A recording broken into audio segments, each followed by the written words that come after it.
Begging and raining over your head, begging to deep over things unsaid, begging the water, begging the water, leaving a last call for your heart, begging for so long, won't you come? Begging the water, begging the water, begging for so long. The night fell slowly on our glory days. I lie awake to see you fade away. You're lost without a trace. And when you're hiding underwater, I'll be waiting till you're ready for my love. When you washed away sorrow, I'll be right here till you're ready for the road. 'Cause I will go with you. 'Cause I will go with you. I will go with you. I will go with you. So tell me your lies and all your fears. What took away your faith from here? Back in the water, back in the water. Waiting for so long, won't you hide? Trading your darkness for the light. Back in the water, back in the water.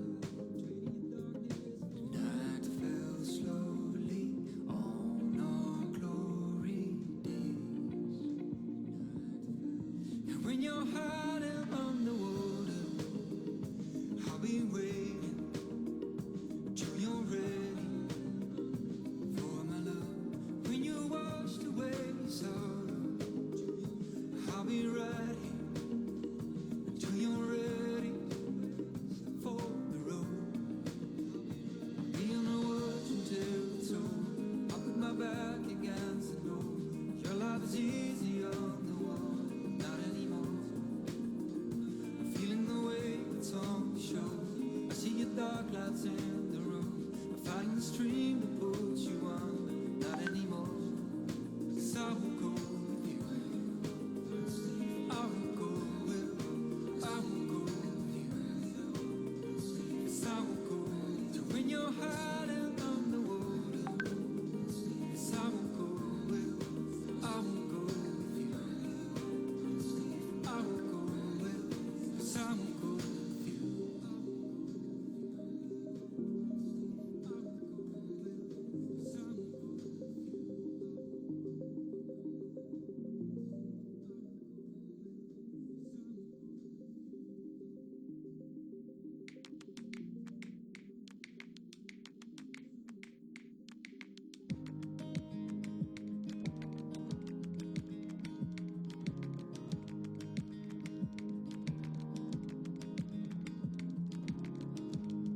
There's a part of us all that is weak, and it's hard to admit what I need. So on nights that I've had 2 or 3, I erase all the bad memories. I know you're settled down and living so far away, so I knew that when I called you I would hear you say, don't kick the dust up just 'cause you're lonely and you got fucked up late at night. Don't kick the dust up just 'cause I'm happy and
'cause you're lonely and you got fucked up late at night. Don't kick the dust up just 'cause I'm happy and I'm the one that's on your mind.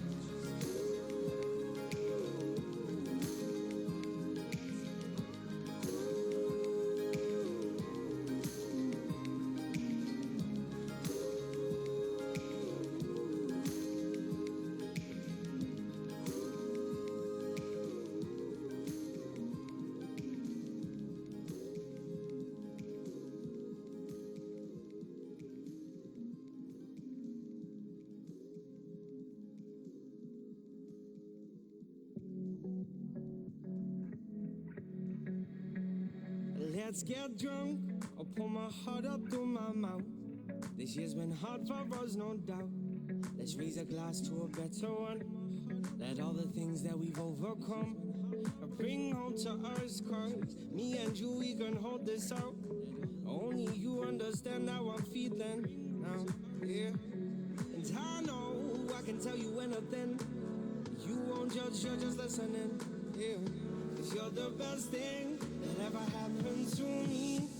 'Cause my darling, you and I could take over the world, one step at a time, just you and I, just you and I.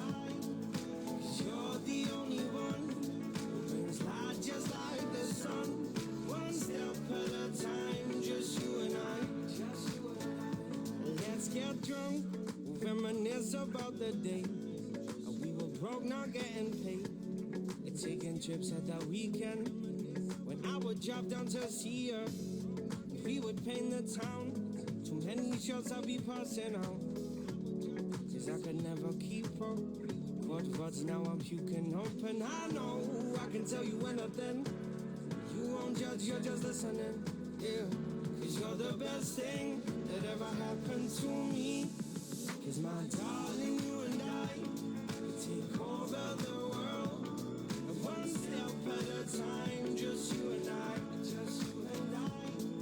'Cause you're the only one who brings light just like the sun, one step at a time, just you and I, just you and I. I'm tired of chasing paper, staring at this screen, been saving up for weeks now, just to get to you, my dear. And though you're far from my home, this ain't no weekend bar. You know my heart grows fonder. Must be city love. Is my darling, you and I take over the world, one step at a time, just you and I. 'Cause my darling, you and I take over the world, one step at a time, just you and I, just you and I. 'Cause you're the only one who brings light just like the sun, one step at a time, just you and I. Yeah, one step at a time, just you and I. Yeah, one step at a time, just you and I. Yeah, one step at a time, just you and I. Stay for one last song, baby. Stay for one last song, baby. Stay for one last song, baby. I'll beg for one last song, baby. Oh, you know my heart is broken. I made a mistake and I'm paying for it. How many times have I been saying sorry? You say it's over and there's nothing I can do about it. I promise, baby, I'll change for you. If you want, baby, I'll wait for you. Baby, I will do better. Take me back, I'll do better. Know that I'm only human. I'm only trying to save us. Girl, I know that you want me back. I know that I've been foolish. Baby, don't go nowhere. I just want you to stay. Comes from Hilly having a pick like a Madonna versus his Leona. In game number one, it was all action all the time, particularly in that bot lane. But when Hilly doesn't have the same tools like his Leona previously, you're suddenly seeing the game slow down a lot. Only 3 kills in 10 minutes. As I say that though, Broxa has slipped in underneath. You suddenly see I'll be honest, my voice is thanking the teams for slowing down just a tad. Game one was a little bit of a too exciting for me, I'll have to say. But I think the primary takeaway is kind of what the game state looks like differently when Fnatic's bot lane just doesn't hard muscle out G2's bot lane. Looks like Wonder's hard muscling Bwipo out in this top lane. Bwipo's going to slice and dice back in. Jankos is on the top side of the map. Boxer on the bot. Nemesis and Caps trading in the mid lane, but Nemesis will be able to retreat back underneath the tower. And it looks like Jankos may have started up the Rift Herald here for G2. They do have push on mid with Caps making the rotation up. Teleport coming in from Perkz as well. G2 investing everything into the top side of the map. Bwipo trying to get the kill. The Meekop, he'll heal up, but he can't quite get the kill. Coming in from Perkz as well. And G2 with 4 members strong on the top side will get their 3rd kill of the game. Beautifully balanced there by Wonder, just managing the tower aggro enough so that Bwipo is not able to find a return kill. Of course, Rekkles is left alone on the bot side of the map to secure plates, but G2, with this Rift Herald, should be in a position to find some plates of their own. Yeah, it's kind of the 2-for-1 special effect that they got the kills top. They've now made a swap up there, so you can see that Perkz is going to answer back by also getting plates up into the top side on this Kai'Sa. Also picked up the kill. I think G2 across the map are very happy with their position. I mean, that TP setup was actually very smart from the side of G2. Because on the reset of Perkz, he then TP's top as the Rift Herald is being started. Like, all of the pieces were in place to allow that movement to be very fluid and for Fnatic to have no answer. And Fnatic can't even secure many plays bot because Wonder then uses TP bot. Now he finds himself in a 2 versus 1, but they're not going to be able to push as fast as G2, who should right now be looking to use their Rift Herald somewhere else. But of course, the Infernal is now spawning soon. And that's the thing that I really wanted to underline. G2 moving perfectly on time. They've shoved up the top side of the way. Bwipo does have access to TP, but G2 can force him to use that if they start the fight for the Infernal right now. Nemesis trading onto Perkz down to about half HP, and that macro series of decisions, a lot of people look at G2 and they say, well, their games are very bloody, they're high kills per minute. That doesn't mean this team doesn't know how to play the map. They are so good at working out exactly how to make the most efficient play, and I think we just saw it. It feels like once G2's lane stabilized, that it's like a domino effect. Everything gets set up so beautifully, and if you give Jankos the space that his laners haven't completely collapsed, that he's not trying to put out fires, that he can very quickly set up the map for 1, 2, 3 massive swings in favor of G2. Oh, Nemesis is going in onto Caps here. Caps steals away the ultimate, but he'll use it in response. Boxer gets Mickey down towards the bottom side, and meanwhile in the mid lane, Caps is still chasing. Nemesis able to get away for the moment. Both of the mid laners have burnt their flashes. So a bit of skirmishing back and forth between the two, but at the end of the day, Fnatic come out with a kill on the bot lane. They now, with their 3 members, are looking to secure some plates of their own, and G2 need to answer by moving up towards top and utilizing that Rift Herald, because Fnatic, with only Wonder here, should be able to contest some plates, but of course the wave not very big. Wonder going to hold the line for now. And again, the danger of trying to dive that fled while Caps also has access to the TP. Meanwhile, cross-map, G2 continuing to make trades for plates. This might force Fnatic's hands to force something to happen here. Mickey's on his way down here, and the teleport's coming from G2 straight away. So hard to dive. Eclair, he'll just dismount, but now he's going to charge in. And Broxer is the main target. Teleport in here, but behind by Fnatic. The Lantern will get Wonder to safety, and Bwipo just has to slice and dice away. And frankly, Fnatic are behind the play here. G2 are still doing tons of damage up into the top side of the map, and it's only Nemesis to respond. And this is just great TP usage from G2 once again. Nemesis used his TP to get back into the lane, but Caps held it, which meant that when that play happened in bot, he was in a position to assist his top laner, and Mickey was on the path bot as well. It feels like that everyone is in the right place at the right time, and as you guys were talking about, the moment this game slows down, G2 just seem to be playing the map a lot more patiently and are getting many more advantages over Fnatic. We talked about it in draft as well. G2 have a strong scaling lineup. Kai'Sa can shred through you late game. Pled can do unreal amounts of damage. So coming in to the 15-minute mark, when we start to see the lanes open up, when we start to see vision be the main priority for these teams, G2 having a lead is not good news for Fnatic. But we also talk about the item spikes for Fnatic, and they are now reaching those points. We get a quick replay of what happened to Mickey. He bases in a brush with a ward in it. Classic play that we very often see. He should have just based at the tower. He should have just taken the safe choice. Instead, he ends up getting picked off. But as we were saying, some of these core items have now been picked up for Fnatic, so they could actually look for fights. Once Bwipo and Nemesis hit level 11, I think that they're actually strong enough to be able to challenge G2, but they're going to go all in. Here we go. They know Caps doesn't have ult. He's stunned up, and here comes Boxer, but Caps steals away the ult and knocks Nemesis back into the tower, and Jankos is on his way. Nemesis has to get away, but the Cataclysm will chase him down, and choke him out of the fight. Broxah goes golden for the moment, but he is not gonna get the gold medal for this play. Jankos in the end will take him out, and Jankos is impeccable on this Jarvan. And that is a huge outplay from G2 there, and it means so much. At this point in the game, Fnatic are looking at their Renekton and looking at their Akali, and they're basically saying, okay, we're waiting for Rekkles to get more gold in his pocket to scale up onto items, so I need to play around my two side laners. They tried to make it happen with the Akali, they're outplayed on it, and now they lose so much time in that setup. And we've got to think about how G2 even got to this point. And it all comes back to the early game and Jankos once again. This guy's pathing, level 2 Jarvan ganks. He makes one happen mid, he makes one happen top. This means that Fnatic do not have early lanes that they can play around and find advantages. Now, Wunder going for a dive, don't think he's going to be able to pull that one off. But because Fnatic could not find these early advantages, it means that they haven't been able to challenge G2, and they have just been playing the map so much better, so much cleaner. So huge props to Jankos for setting all this up. And speaking about playing the map, yeah, they're not going to get the dive on Bwipo, but they've got the wave coming in and the potential numbers that can collapse here. Broxah is here, Jankos just forced away. Wunder still mounted up on Skull. It's pretty easy for him to get away. Fnatic looking for a play. Jankos face checks straight into a binding. The lantern comes out. Mickey misses the hook, but Caps is here. And with Perks coming in from the side, Fnatic have to disengage. So notice how G2 have actually brought Caps down to join the rest of the team. They have abandoned the top wave because they recognize that they can use a numbers advantage to either threaten mid or threaten bot. Even though Nemesis doesn't have TP, G2 are fine with this because they're saying we'll just make the trade happen. There's no point going top, especially with the Ocean Drake spawning in at about 40 seconds. There's more valuable objectives on the bottom side of the map at this point where, again, Fnatic are trying to play out their solo lanes, continue to funnel gold onto like the Akali, as well as make time for Rekkles to get towards that 3 items. It feels like, at least at this point in the game, as soon as Kai'Sa has one more item in her back pocket, you're sitting more in the power pocket of G2 than Fnatic. Fnatic looking for those second items before they can really take these big fights, but Nemesis doesn't think he needs it.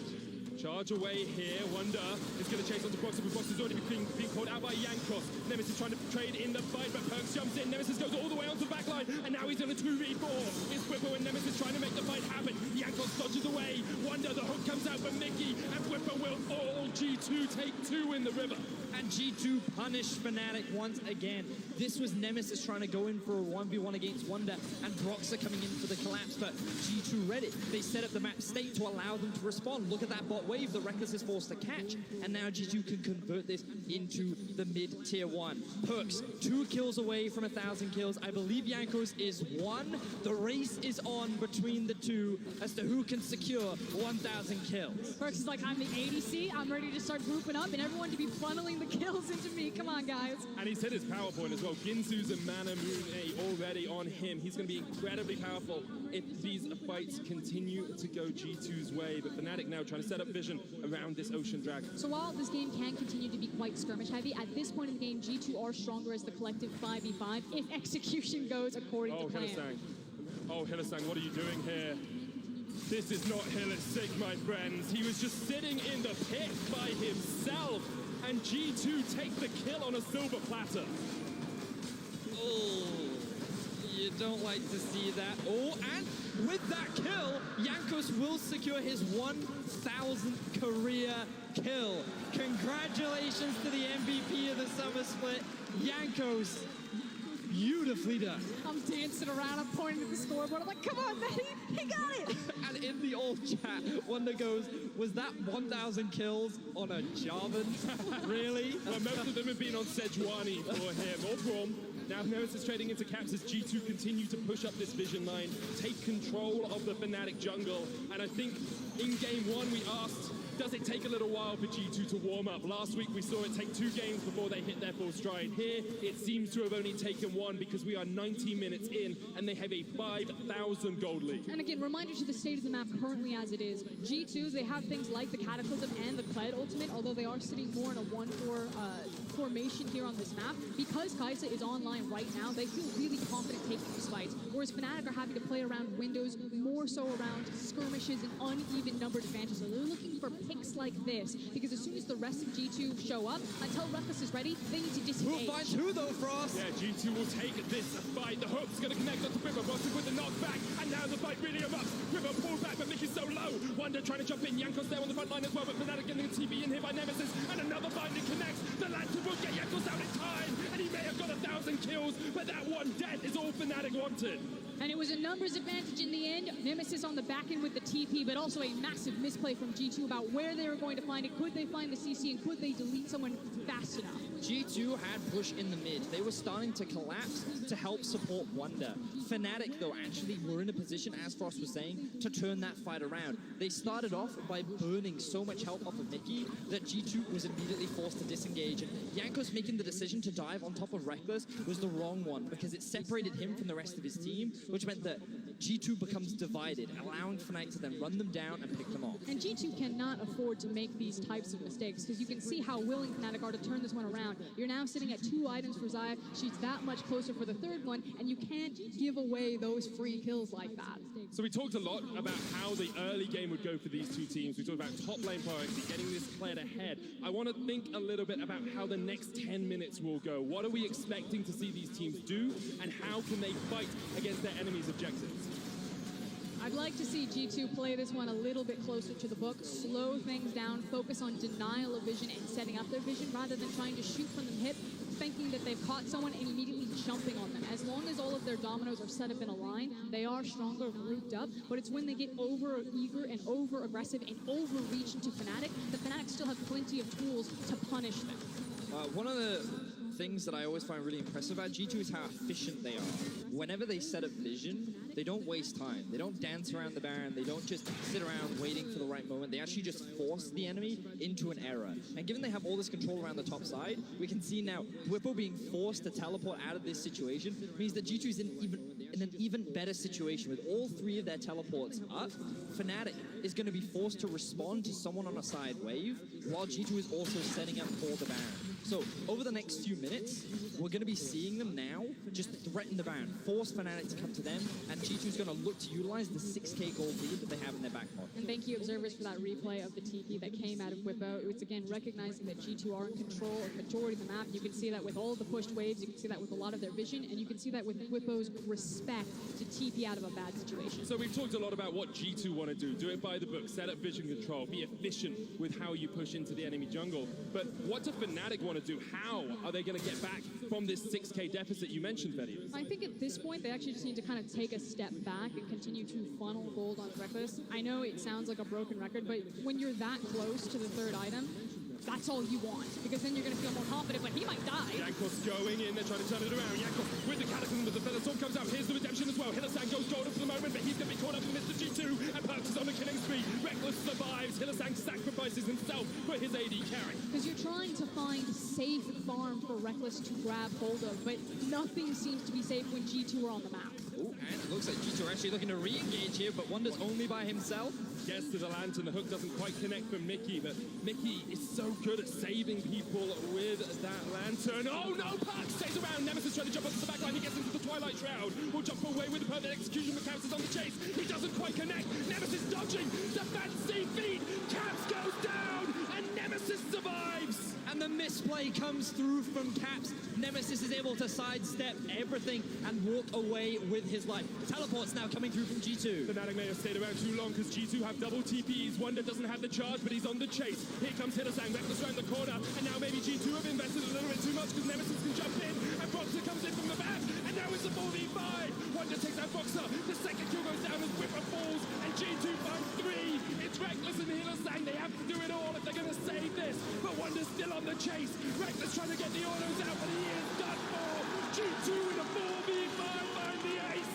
G2 shut down Fnatic, and Perkz finds his 1000th LEC kill. G2 are popping off in this second game, and they will make their way towards the Baron. There was a single on the way ping towards the Inferno, and they said, nah, screw that, take the Baron right now. One thing about both these teams is if you give them an inch, they will take a mile. They know exactly how to abuse early game leads and how to close games out. And we have to think about how Fnatic invested so much to actually kill Caps. They then wanted to try and gain control over the river, but the teleports were there for G2 to allow them to answer. We'll get a look back at this. You can see they just killed Caps, but Rekkles is stuck in the mid lane, and this is actually a 3 versus 3. Note how Wonder is soaking up a lot of the damage, and Perkz is safe on the back line. Then Nemesis comes through, and yes, it is a 5 versus 4, but again, Perkz is untouched. He has this very strong front line that he can just play around, and the moment Wonder remounts, it's all over for Fnatic. And once again, the charge comes in. G2 not taking their foot off the pedal for a second. Mickey going in onto Proxer, and Perks is going to chase him down. Hylissang low, but Proxer's trying to get away from Mickey and Perks, and he cannot do it today. Caps gets a kill on the backline as Fnatic are just scattered to the winds. Hylissang trying to get away with the EQ combo. The smite is not quite enough, and Jankos trying to do one better than Perks, couldn't quite manage it. Meanwhile, the rest of G2 are pushing in the bottom lane, but the redemption from Mickey! Redemption from his poor performance last week, perhaps, as he finds the kill. Caps is pushing in bot lane, as you were about to say, Frost, but I still have control, as G2 have control of this game. The inhibitors their next target, and Fnatic have to find some way to fight back. I mean, it's salt in the wound for Fnatic at this point. G2 had the perfect wave set up, they took the fight, they rotated bottom, they kick in that inhib, and now they're looking to knock on mid lane's door. This might be GG next. From Baron to Nexus, in a minute and a half, G2 are unrelenting. They will take two inhibitors, but they do not go for the win. They do it a little bit slower. They do it by the book. They back away and let Fnatic live to fight one more time. They can take anything that they want on the map. They can fall back into Infernal, cash in, and all of that gold that they've got. Perks answering Reckless with an incredible game one with a great game of zone. Now 5-0 and 7 onto this Kai'Sa.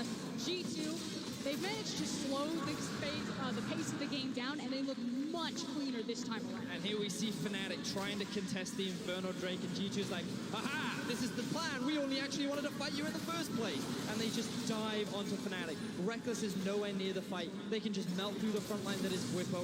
Fnatic gets split apart, and we have more fighting. Mickey puts down the box, Hylissang on the front line, but Perks just deletes him from the face of Summoner's Rift. The hooks connect, the Cataclysm comes out, but Nemesis can't even kill the AD carry.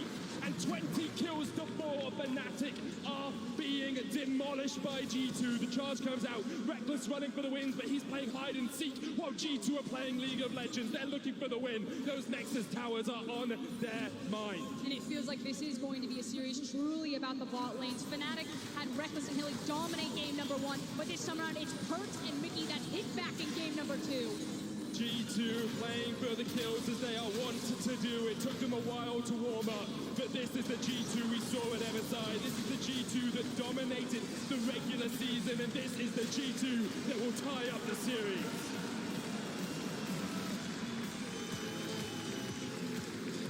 G2 look extremely strong in game 2, and it just goes to show the power levels that these two teams are playing at. If either one is able to get a lead, they are just so good at controlling the game and bleeding out their opposition, forcing more and more errors. They are quick games, they are fast, and they are efficient, but they are extremely bloody. And credit to Jankos, an excellent pathing performance in the early game to really throw a wrench in everything that Broxah wanted to do. He got into his face, he forced him out of the jungle, and ultimately, when you deny Broxah the ability to gank on his Gragas, it allows Wonder to go crazy on Kled in the top side. It allows Perks and Mickey to not be punished for their aggression on the bot side. And it felt like all of the mistakes we saw in game 1 from G2, those holes had been plugged. They were able to get a strong lead for Wonder in the top lane. Their bot lane ended with, I believe, 1 death between the two of them. It was so much better from G2, and you do wonder how Fnatic bounced back like from something like that.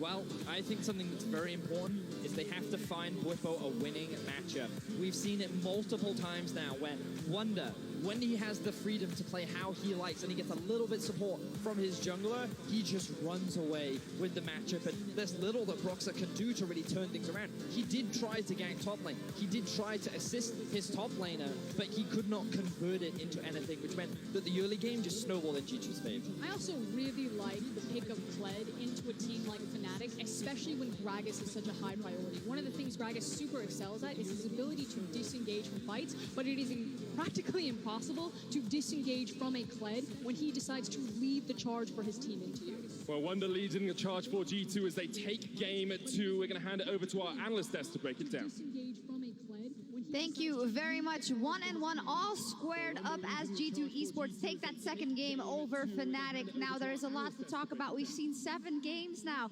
between the two of them in the last 2 weeks. Now before we dive into everything, I'm having so much fun watching this series. The back and forth, the willingness of everyone to take place on this stage is making it fun to watch, but it's probably also forcing errors. I mean, it's all about forcing errors when you look at these two teams. It's early game playmaking and not giving your opponents any room to breathe. We got a taste of it last week between these teams, and we're getting more of it today. And this game was all about Wonder on Kled, but to set up his dominance over that game, the jungler, the MVP, Jankos, was so important official, and you wanted to show us why exactly. I mean, I just absolutely love the way he starts the game. You know, level 2 ganking mid, gets the red buff on Jarvan. He knows Akali, you know, she can't do anything right now at level 1. She can't actually dodge a gank unless she can just flash it. So he knows he's just forcing flash. This gives priority mid now, which is important because it means Jankos can walk into enemy jungle and either invade for a kill on enemy jungler or go for top lane gank. Weird is not respected. And he gets killed. I want to point out as well in this scenario that Fnatic fake leashed on 2 sides. So this is a very difficult read to make. And he knew the Gragas position right away because after this kill, he chased him out of his jungle, forced his flash as well, and all of a sudden, Jankos does what he needs to do with the G2 team is to control the whole map. It was a very important start for G2, as just in terms of setting the tone for the game, because in Game 1, G2 was reacting to the offensive moves of Fnatic. In Game 2, with the stronger level 2 jungler, with that playmaking from Jankos, he said very early on that it was going to be G2 playing offense. I think also just for Jankos in the series, the bans in the second phase against him were kind of weird, you know, like the Skarner ban coming in. You called it a playoff ban because Skarner is the kind of thing you can always pick on the big stage. It's so easy to play. But him then saying, Jarvan is a great pick here, you know, it actually fits him very nicely. He can play aggressive in the early game, pick it, and then pull off these kind of level 2 ganks now.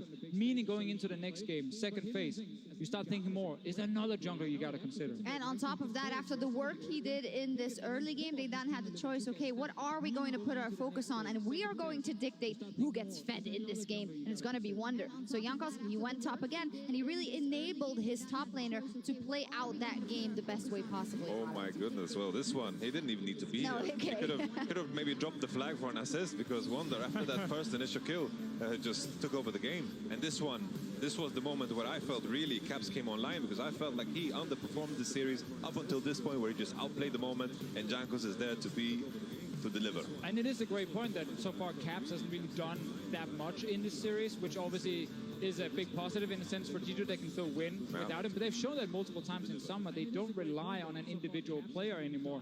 It is so much about the entire team, and I just think the fact that they get early advantage top lane, and then I want to highlight a more passive bot lane.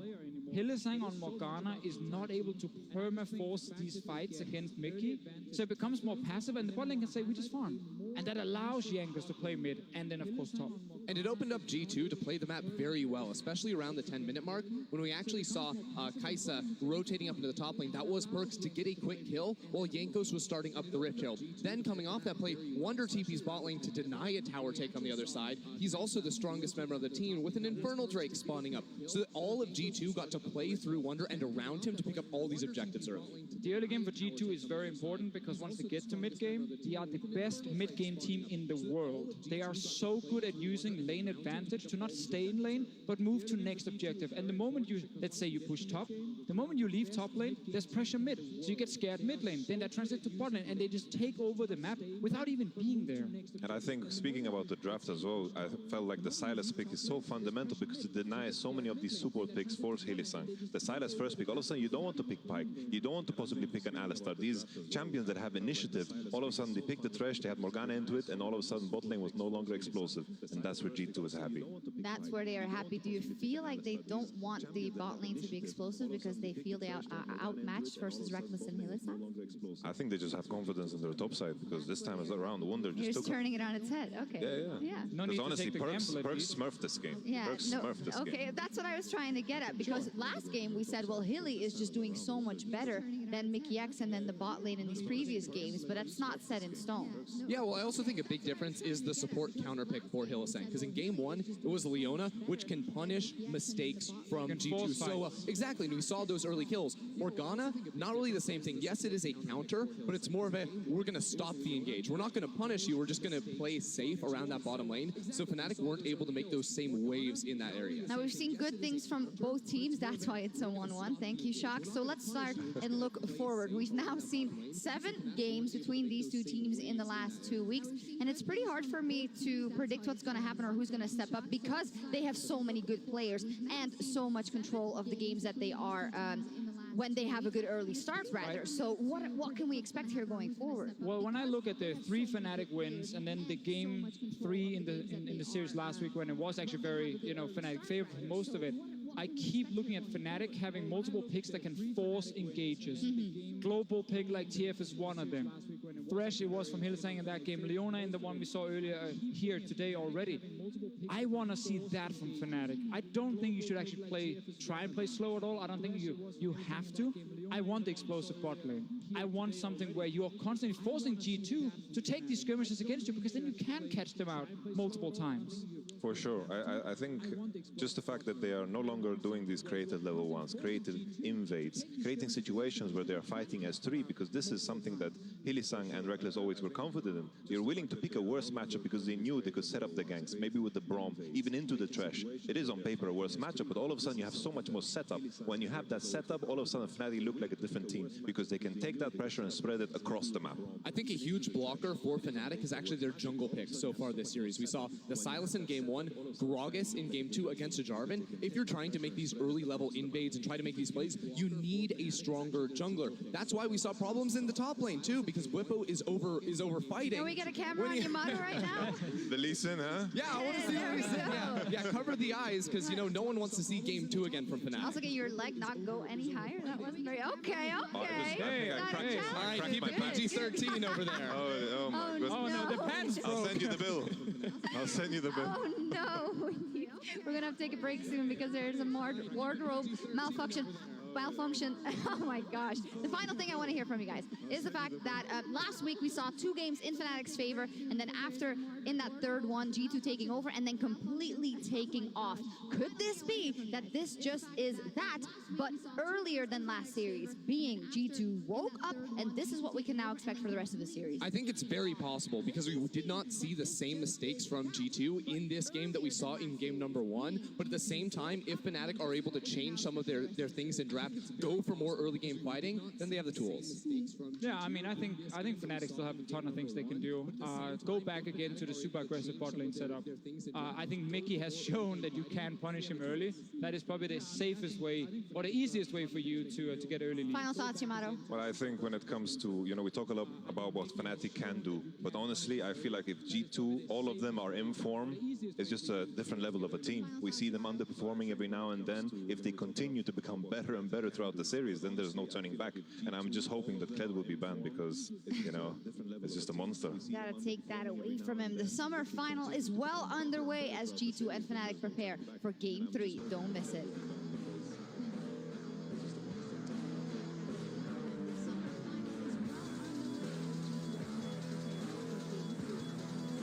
Rox is on the top side of the map, but can he get there in time? Bwipo trying to get away, doesn't have the slice and dice and doesn't have a life left. Stunned up, and here comes Rox, but Cap steals away the ult and knocks Nemesis back into the tower, and Jakobs is on his way. Nemesis has to get away, but the Cataclysm will chase him down. Bwipo and Nemesis trying to make the fight happen. Jankos dodges away. Wonder the hook comes out for Mickey, and Bwipo will fall. I will go in, maybe. Lantern. I have flash go. Kaisa's carrying. I can look here. Kaisa's carrying. I ult it through. Keep going. He puts down the box. Hylissang on the front line, but Perks just deletes him from the base of Summoner's Rift. The hooks connect. The Cataclysm comes out, but Nemesis can't even kill the AD carry. This is the G2 we saw at MSI. This is the G2 that dominated the regular season, and this is the G2 that will tie up the series.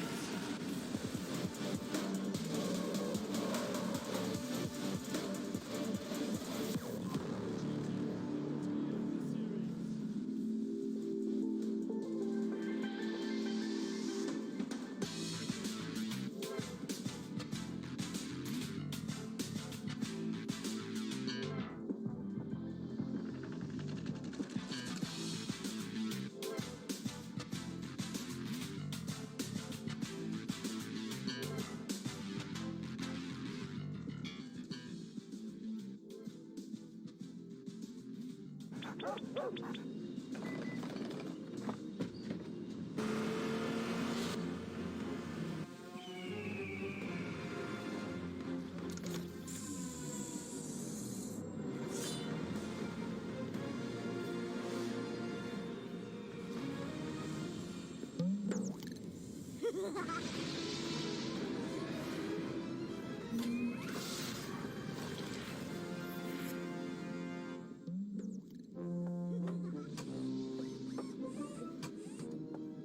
don't have a chance against me. I can calculate 90 trillion moves in advance. Not fair. Not fair. Red Bull gives you wings.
Ready for the finals?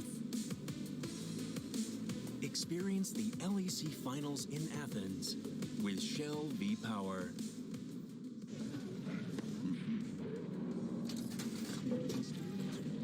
Finals in Athens with Shell V-Power.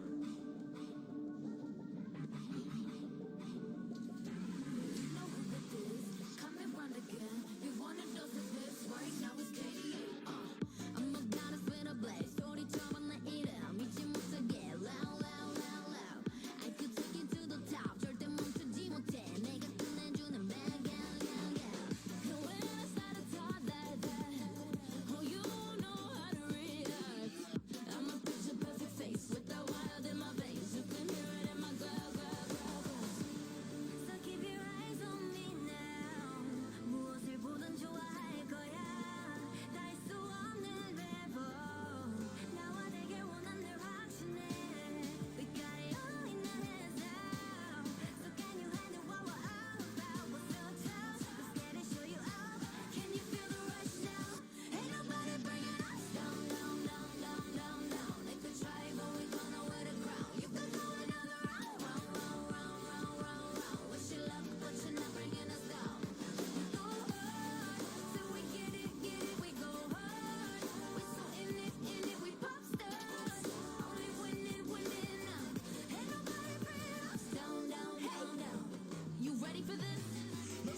Welcome back to Athens, Greece, where Fnatic and G2 are tied at 1-1 in this final series of the LEC split.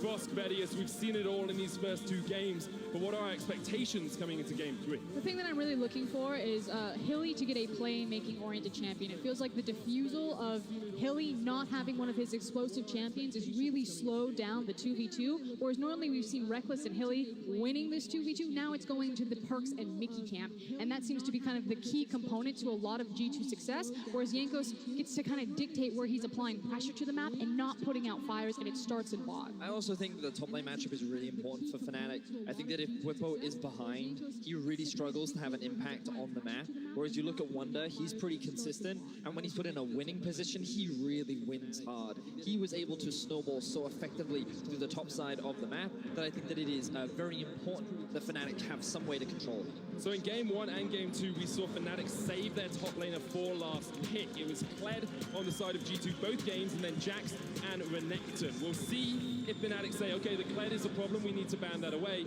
or if they're willing to wait for that last pick and find a new counter. And again, we are G2 on the blue side, Fnatic on the red side. So it should be Aatrox, TF, Rakan for G2, and Kiana, Yasuo, and Yuumi for Fnatic if the bans stay completely the same. This is the big question mark. It's always that final ban from Fnatic that you're often wondering about. Perhaps they just leave the Yuumi open, deny Mickey his playmaking power, and just concede the fact that, hey, we might not guarantee an advantageous 2v2 in the bot, but it gives us advantages elsewhere. Instead, Fnatic's saying, you know, no, we still want to take this off the board, and of course, G2 will priority pick the I silence. think the scary thing is, at this point, even though Rekkles and Hilly are excellent at playing Garen Yuumi, I still think that having Hilly on a playmaking champion that can start fights is so important, at least for this series today, that if G2 didn't prioritize the Yuumi, I don't know if Fnatic would want to pick it up. Looks like G2 and Fnatic looking to replicate what we saw in game 2.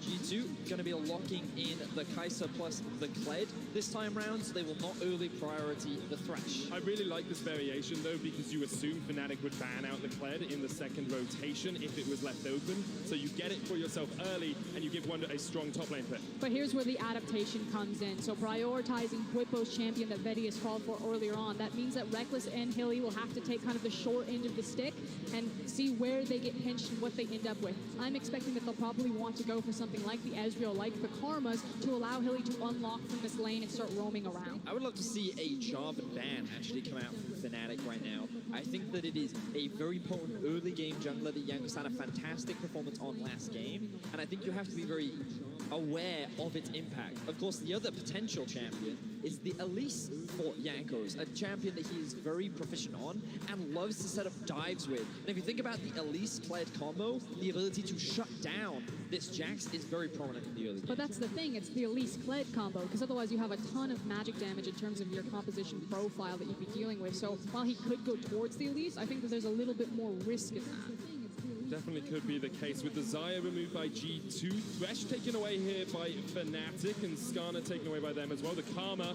will get removed, and that's targeted probably towards Rekkles, but could of course be triple flexed, and here we go! Here we go! When the chips are down, Rekkles looks to his most signature pick, the Tristana. It was either going to be the Ezreal or it was going to be the Tristana. They can accomplish similar things. Now that said, Tristana gives you a bit more attack in the lane phase, especially at that level 2, pending what the support matchup is going to be between Hilly and Mickey here. G2 hovering the pike right now. I'd be surprised if they locked it in with the Sejuani open, and of course, Jankos' signature Sejuani pick. Few can survive his onslaught, but it definitely supplements the team fight style that G2's composition is already going for. When you have Sylas, when you have Kai'Sa and a Kled, this is just further engage and crowd control to facilitate the already strong 5v5. And if they put a Pyke as the cherry on top of this, it would mean that there's so much river control here. One of the things that Sejuani really excels at is her ability to take the Scuttle Crab, and then if you can contest her CC lockdown and kind of her burst damage in the early game, and how well she pairs with champions like Kled and Sylas. If Caps and Wunder ever get roam potential and Jankos is in that river, it's very terrifying for Fnatic to step foot into it. And we'll see how Fnatic decide to answer the Braum Kai'Sa lane they are facing. Of course, that Gragas could be flexed into support. Shen is locked in. Expect that to be going to Hylissang in the bottom lane. So what this sets the expectation for is early gank bot lane for Fnatic. Shen is incredibly potent at early levels, especially when paired up with a Tristana. This is a kill lane, and you have to respect it. Especially paired into playing against a Braum Kai'Sa, they're all about stacking up auto attacks in the lane. You put down the Spirit's Refuge, you can't get the stun, and you can't get the Plasma off. But the scary thing is which jungler gets down there first. While there's plenty of 2v2 kill threat from the likes of a Tristana and a Shen at level 2 if they decide to go all in, if Sejuani gets involved, Sejuani Braum are a disgusting combo if any one of them gets a hold of you. Looking at these comps in their entirety again, Fnatic can play the map very well. They have strong side laners. So I'm sure a lot of the Fnatic fans here in Athens will be hoping that's the case. And strong early game composition from them. We'll see how good they are at enacting that, because G2 in the last game were able to find ways to pen them back early on. My eyes again on this bot lane. What's going to happen? Will Hilly and Rekkles make Perkz and Mickey break? Can Perkz and Mickey survive the onslaught? And what will Jankos do to Brox in the early game? We will find out as we go on to Summoner's Rift. Third game of the day. Winner of this is on match point.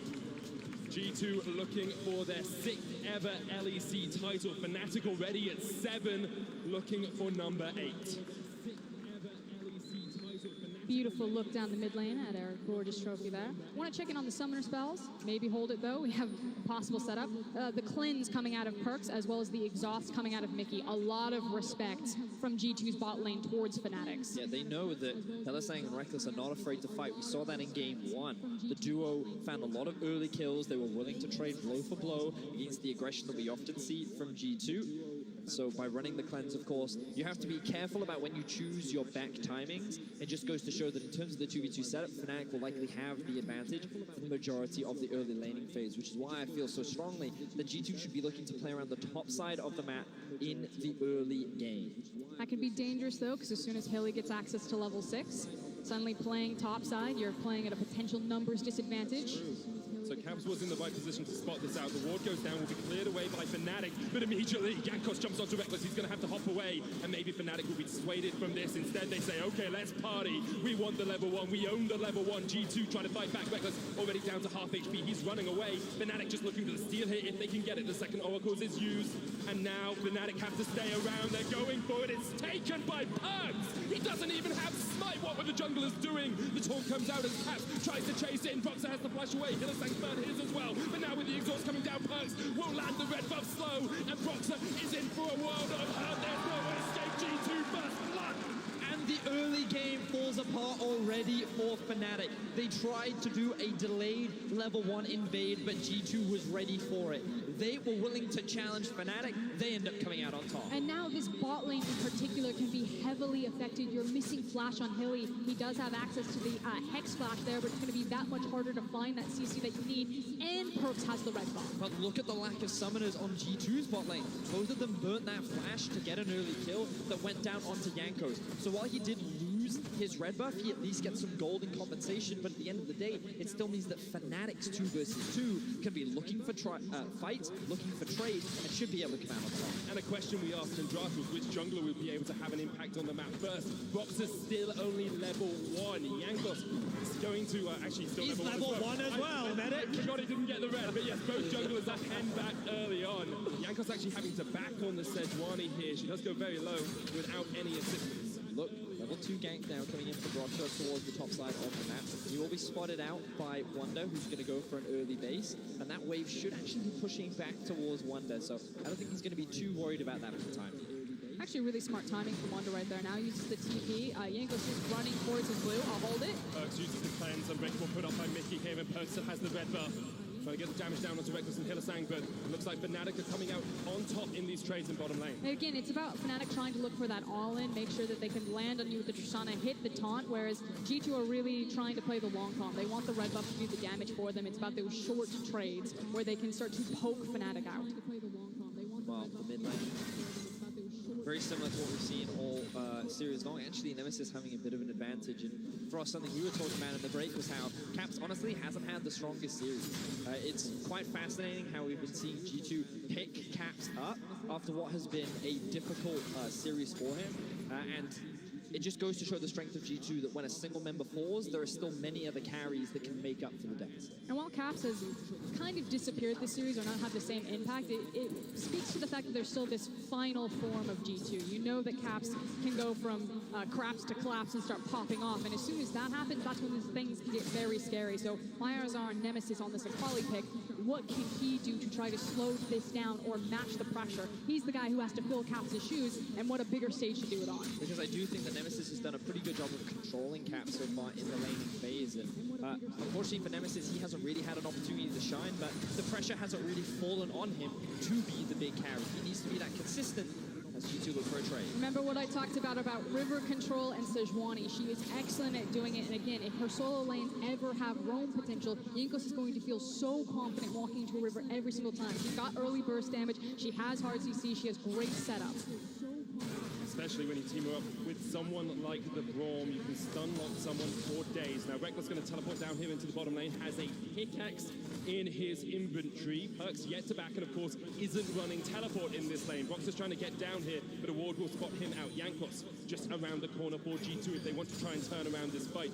But I think Brox realizes when he was spotted out, he can't stay around too much longer. Nemesis uses TP in mid. I believe Caps will answer that with a teleport of his own. Right now, Caps is... Okay, he's going to start walking back towards mid lane. He's watching the fight bottom. Yeah, he is. Has an eye on it.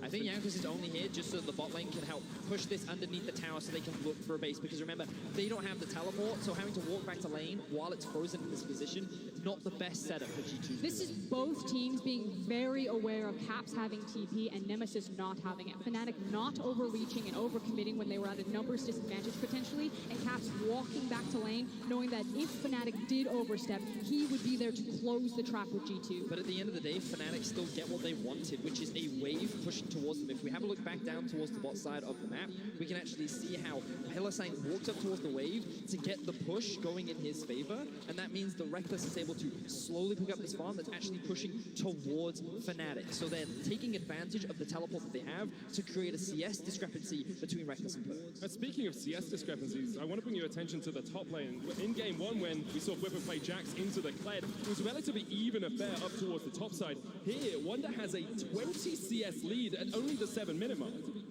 That is surprising. Yeah. I'm not quite sure how we got that, especially seeing as Jankos hasn't actually invested a huge amount of time towards the top side of the map. We didn't see anything crazy, but we do see a bit of fighting towards the bottom side. Rekkles in the Spirit's Refuge won't be stunned up yet. Hylissang with the taunt only lands onto Mickey, and Jankos is coming in, but it looks like both teams will just handshake in the bottom lane for the time being. As Vedius was talking about, since this wave is crashing into Hilly and Rekkles, Jankos has to play bot side of the map to cover the fact that Mickey and Perkz are so far forward in the lane. He's making the most of his time by bringing a control ward and starting out the Ocean Drake, but he should be hovering here anyway, and Fnatic should also have that heads up. Now remember that in terms of early game expectations, it's not going to be as bloody as it was, especially in game one. We kind of see scaling options on both sides, and for Fnatic, it's very much about splitting up the map. They want to be playing on their side lanes, pushing out those lanes, and then maybe looking to group, whereas G2 will be looking to play around objectives. They'll be looking to team fight with the 5 versus 5 because the scaling on the likes of Kai'Sa. Oh, as an all-in happens. Jumping straight onto Mickey here, the explosive shot lands, but Rekkles going to jump forward, and now the teleport comes in behind them. Rekkles needs to get the kill if he's going to get out. He tries to jump away with the flash as well. The Caps is on the chase, he has the flash, he's going in. Hylissang trying to tank it up, but Caps steals away the buster shot. Will it be enough damage? Yes, it will. Caps gets another, and now Fnatic are trying to react. Hylissang just about gets into the bush, out of vision. G2 can't find him, but then knocked back. Jankos goes down, and now Caps is the new target. 3 members of Fnatic are going to chase him down. There's no escape for Caps. Fnatic find the kill. Fnatic are the ones to punish G2. It was an overextension initially from Rekkles. If he'd gotten the kill earlier, he could have jumped to safety. But then G2 say, okay, we can punish Rekkles here. But then because Rekkles survives for so long, G2 overextend in the river and Fnatic look to collapse. Yeah, but now look at the difference between the mid laners. Look at the CS between Nemesis and Caps. The fact that he also stayed around and got a plate, picked up another kill. As soon as you springboard Akali to that first item, she becomes unkillable. Like, she unlocks the game, has kill pressure on everyone. Gunblade is so important for her. And We talked about how Caps has not had the best series so far, whereas Nemesis has been that beacon of consistency for Fnatic, and he is continuing to do that as he catapults this lead. Now we get to see the 2v2 in the bot side of the map. And this is what you were talking about. If Reckless had just gotten this slightly sooner and able to get out, then it would have been the absolute hero play. That said, still buys his team enough time. Beautiful flash as soon as he hits the ground to get over the wall and really pull G2 in. You can just see him spamming health bots like, I need more help, I really need it so I can avoid the execute from Caps, but he does what he needs. He buys time, Broxah body blocks the follow-up from the rest of G2 onto Hylissang, which means that Fnatic end up finding 3 kills off the back. Also want to credit Hilly there with some fancy footwork to make sure that he wasn't also picked up by the spare Perks shot. Getting himself into the bush out of vision as well made it very difficult for G2 to pick up that kill. Now 10 minutes in, Fnatic have 1.5 thousand gold lead. A lot of that will sit on Nemesis in the mid lane, and you look at it and you wonder, can he carry from this position? We talk about him as a consistent player, but is he the player that will carry on a big occasion? That's one of the big questions. It feels like that when push came to shove and a lot of the weight fell onto 4 all-ins. Just a Hex Flash, just a Hex Flash. I like that Hilly and Reckless tested it there. Perks and Mickey have been standing on the top side of the lane though, so they 100% knew that that play was incoming. But coming back to the point about Nemesis, I feel like that very rarely does the responsibility ever actually fall on Nemesis to be the primary carry. Often we talk about how Bwipo is the carry or Reckless, and again we see Bwipo looking to make plays top lane. Oh, Wunder with the great flash gets away from Hylissang, who misses the taunt, and now Fnatic have to run for the hills because Hylissang is down below 200 HP. Bwipo trying to trade in, but Wunder is about to remount onto Skull, and Hylissang might want to get the hell out of there because the charge is available. Now, Wunder will not go in. Look at the bot side of the map. Pings are coming down from G2. Fnatic is trying to claim control over the river, but G2 know that they have a numbers advantage, so they're able to force Broxah and Nemesis back. I totally understand. The bot side, yes, important stuff happening down there. That was cool. That was really cool. I mean, it was a great outplay coming out from the side of Wunder, but at the same time, I'm looking at this from Fnatic. They've now invested their ulti from Hylissang, and he's not able to convert much off the back of it. So G2 doing what they can to hemorrhage some of the leads that Fnatic is building in the early game. We always talk about the offensive Shen ultimates. You have to be proactive with it. That's what Fnatic were trying to do there. Yep. But because of Wunder's outplay, because of the split-second flash, Fnatic find nothing out of it, and now that's that big global burn. Just wearing a lot of egg on their face. Bwipo and Hilly are like, oh, we've got this time. Now Jankos looking to turn this one around. Bwipo still has access to his flash, whereas Wunder does not, but does have the ultimate. Jankos has the Glacial Prison. Bwipo just clearing out the wave. Jankos will realize he was on a ward as he pops down a control of his own, and now Bwipo walks across, says, okay, I can take Jankos in a 1v1. I have a 3-level advantage. But will Wunder join this fight? Now that the Counter-Strike is used, it could be a little bit risky for Bwipo. He jumps away with a Leap Strike, and his control ward will be cleared away. Meanwhile, in the bottom lane, Hylissang looking to go in once again, but Reckless hasn't auto-attacked at all that fight. Didn't get any damage down, and Hylissang is ticking below half HP. Fnatic continuing to maintain pressure on the bot side of the map. You can see the CS discrepancy building more and more. Broxah now up top lane to support Bwipo as Wunder's getting forced back. Bear Trap on a rope will not quite get the second connection of Jankos is around the corner, but here is the chase of the Glacial Prism lands. It's Broxah who's tanking up the tower. He will pay for the dive with his life because Jankos is waiting for him to pop out of the stopwatch. Broxah trying to survive, but that Sejuani should be able to chase him down. Maybe Broxah's been able to escape. No, he has not. Jankos comes in with the Arctic Assault, but he has saved time. Bwipo coming in from the side has the counter-strike, will land the stun, and now Jankos has overextended for the kill, and Bwipo will happily accept 2 in return. And that dive much better played this time around from Fnatic. Broxah and Bwipo expertly done. Broxah buying the time with a perfectly placed stopwatch. Jankos knew he had to follow him. He couldn't immediately turn to Bwipo, and it buys time for Bwipo to turn all the way around the map and pick up the kill on Jankos. The lack of flash of Wunder meant that no outplays for him this time around, and Fnatic are able to pick up 2 kills. Broxah with a great stopwatch as well, buying a lot of time. So Fnatic right now sit with a 2k gold advantage. And again, we talk about it at the beginning of every game. The team with the early game gold lead tends to be the team that ends up coming out on top, largely because both these teams are very good at converting a lead into a win. So we'll see if G2 can reclaim some control back over the map as Fnatic looks to continue aggressing onto G2. Wonder should just be able to walk away from this one. Broxah clears out the vision control. Caps is hovering around the bottom side of this river, and Nemesis might look for him as the Scuttle Crab is the target. Nemesis gets it. Better mid laner for sure as he secures that one. But I do want to come back to that early game lead you were talking about, Vedius.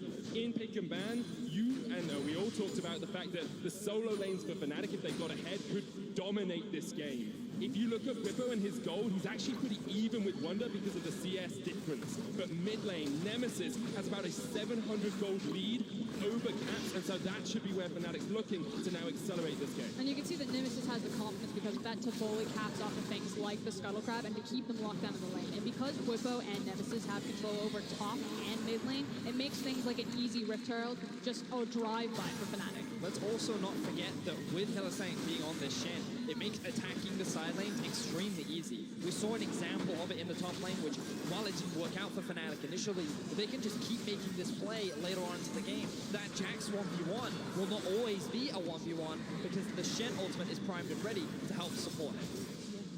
Bwipo uses the Rift Herald towards the top side, but meanwhile in the bottom side of the map, Alex goes golden, dodges out from the cast. Stand United uses up the Broxah, but Caps is on the chase, and G2 had the first kill of the game. Reckless there, coming across, first kill of the fight indeed. Nemesis jumping forward with perfect execution. Reckless needs to get some autos in if Fnatic are going to turn this one around because G2 at the moment are happy with their single kill. They'll back away. The Rift Herald in top lane didn't do too much for Bwipo either. Yeah, and that's the key thing. It was the fact that Wonder was able to stave off the Rift Herald. Bwipo didn't push down the tower, but this is kind of what I expect. The play patterns need to change. If Fnatic have so much control over the map, when they start opening up into a 1-3-1 because they have the Shin, they have the Akali, they have the Jax, I expect G2 to look at forcing fights. Here we go, Caps with the stolen barrel and Hylissang with no escape. The charge comes in from Wonder, but Nemesis is able to retreat back towards his tower. Forcing fights by stealing things like the Gragas ultimate, by utilizing Wonder's ultimate, and by having the Sejuani. Because eventually G2 are going to get frustrated playing the side lane game, and they're just going to sprint at Fnatic with their heart engaged. So we can see that G2 actually tried to force a pick onto Broxah, and Caps completely ignoring Hylissang says, okay, my priority is on killing Broxah. Want to note as well, ooh, Caps. Nemesis doesn't have ult, he doesn't have ult. Still, I think he had enough damage to kill there, but he didn't want to go underneath the tower. Not going to choose to take that one, but I wanted to give credit to Mickey with his exhaust onto Nemesis, who was looking to execute perks, but because of the exhaust, would not have had enough damage, allowing the perks to run away to safety. So good awareness there from the support of G2. And as we enter the more open portion of this game, as towers start to fall, it's pretty even. 2,000 gold in favor of Fnatic. Double Ocean on the side of G2, though. And with an Ocean spawning soon, that is a massive buff you get when you look for some of these teamfight resets. You're just regenerating 12% of your health and mana every 5 seconds. If G2 can secure that, when we get to teamfights, they're going to be incredibly strong. And I have a feeling that some fights should be happening. You basically have everything that you want on both sides. A lot of key summoners up, a lot of key ultimates up. I think at this point, with the Trinity Force and the Gunblade completed for Nemesis and Bwipo, both their side lanes being online, and when Stand United is available, that it's going to be about how Fnatic are creating fights around this Akali and this Jax. I think one of the problems for Fnatic right now is that because there are still so many towers up, they can't properly play through the silence. You can see how extended this Jax is in the top side of the map, and this is naturally quite dangerous. You can look to get collapsed on the side of G2, so Bwipo has to be very careful when he's setting up this push. Right now, he has no information on where anyone is. Just on the other hand, will spot out Nemesis. Yeah, and I'm not sure that's a fight he wants to take. Caps is coming back through mid. We'll be there in a moment. It's more about the fact that if Bwipo's going to be that far forward, that Fnatic have to go hunting for G2. Nemesis has to get in Sejuani's face because they need to figure out where these members are to make sure that Bwipo can be safe when he does extend that far top lane. So Fnatic are actually just trying to do their job, scouting out where G2 are in the jungle, not necessarily looking for the fight, but trying to create a safety net whenever Bwipo's that far. Bwipo now has rotated towards the mid lane. Nemesis trading in. Caps trying to do what he can. Has Ultimate to steal away. Jumps in forward. Here's the Stand United though, and Caps has dived too greedily. He has dived too deep, and he is shot down down by the man who replaced him. And time again, Fnatic going back to this tried true strategy of using global ultimates to counteract when G2 overreach for these very greedy picks. Jankos not able to land the ultimate, and now Fnatic extend their gold lead even more. They have the right set on the mid-tier 1, and if they can take this down, their composition could really start to come online. And their composition is actually really good at taking structures, not just because of the Tristana range and safety, but because of the threat of the Gragas ultimate. If Broxah has that ult and they have a good wave behind them, as soon as some of that damage starts funneling down on G2 members, they'll feel confident to force them off the tower, force the fight into Hilly's waiting shin arms. And as the game has just slowed down for a moment, I do want to remind everyone what is at stake here. Both these teams qualified for Worlds, but the winner of this will take the first seed, will not have to play in the gauntlet. Alongside that, G2 have never gone through Fnatic to win an LEC title. Foskurin, you say it best. Not all titles are created equal, and if Fnatic could stymie G2 once again, I'm sure that it would be very disheartening for the G2 team. G2 have slayed Origin, Splice, Misfits, Unicorns of Love, and Origin again.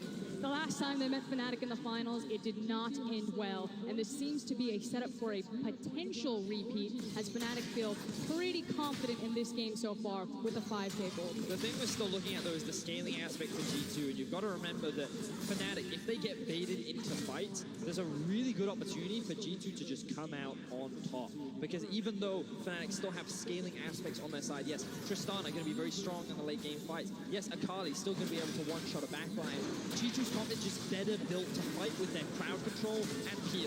We might see a fight right now. Fight begins. Jankos secures the Dragon Box is in the pit and he's almost down. He gets taken out, sniped by Perkz, and now the charge comes in from the side. Perkz surviving on the back line as Cripple takes down Jankos. Mickey low, down to half HP. Reckless jumping forward. They've gone for Perkz. They've assassinated him. And now G2 have fallen apart. Mickey will flash away, but Fnatic say you are not escaping today. The chase continues as Wonder dodges away with the joust. But here comes Cripple. Leap strike, out the leap strike. Chasing down G2, Nemesis looking for the catch, can't quite find it, but Hylissang has the flash taunt here if he wants it.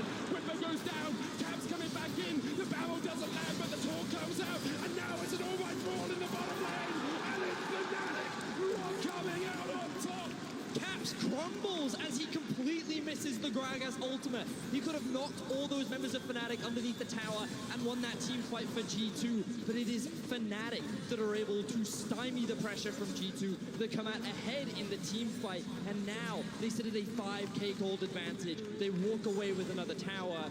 Fnatic beating G2 in the fight. And it was the fact that G2 led them perfectly to a timed wave, so it wasn't just the fight, yeah, they lost the dragon. That's now triple ocean in the favor of G2. But they get to take the team fight, they get massive shutdown, and then they turn and take the tower. And we saw how tanky Whipper was on the front line. And again, we talked about how Fnatic have team fight options, but G2's comp is better set up for it. The problem is you can see how chunked Caps gets at the start of the fight, and Mickey's not in the brawl. A lot of the crowd control isn't there on the primary targets, so Perkz doesn't get the same peel that he typically would. Mickey is doing what he can, but you can see just how much Whippo is tanking up, and there's nothing stopping him from just running down the back line. And you can see the chase continues here. It looks for a moment like Whippo has just dived a little bit too deep into the fight. He jumps forward, takes a tower shot. Yeah, and the big shutdown comes from Wonder, and here we see the ultimate from Cap completely misses. If that had landed onto Nemesis and Hylissang, this could have easily been a huge team fight win, but Fnatic are able to avoid it. They find another 2 kills. And I just want to praise Hylissang again there. He had flash taunt the entire fight, and he held it until Caps joined the fight. He has had an impeccable performance so far this series. But now you have the situation where Whippo is sitting on the Spear of Shojin, has the Trinity Force. The lane assignments that Fnatic can force with this Jax, or even in the team fight, they're feeling so confident. G2 are really running out of time about their options of how to deal with the side lane. Fnatic now have that open map. The towers have gone down. There's more ways for them to attack this state of the game, in my opinion. And it's not only Whipper who's strong. Look at Reckless, look at Nemesis, topping the gold charts. Both of them over 1,000 ahead of their G2 counterparts. And I want to point out the fact that Whippo doesn't have access to TP, but is bottom. And I think this is the call that with the Stand United available, Whippo's like, I can just run this in. If anyone fights me, I can kill them. And if it turns into a bad situation, I've got Hilly in my back pocket. We don't need the TP to force the Baron play. We can actually force on this in him.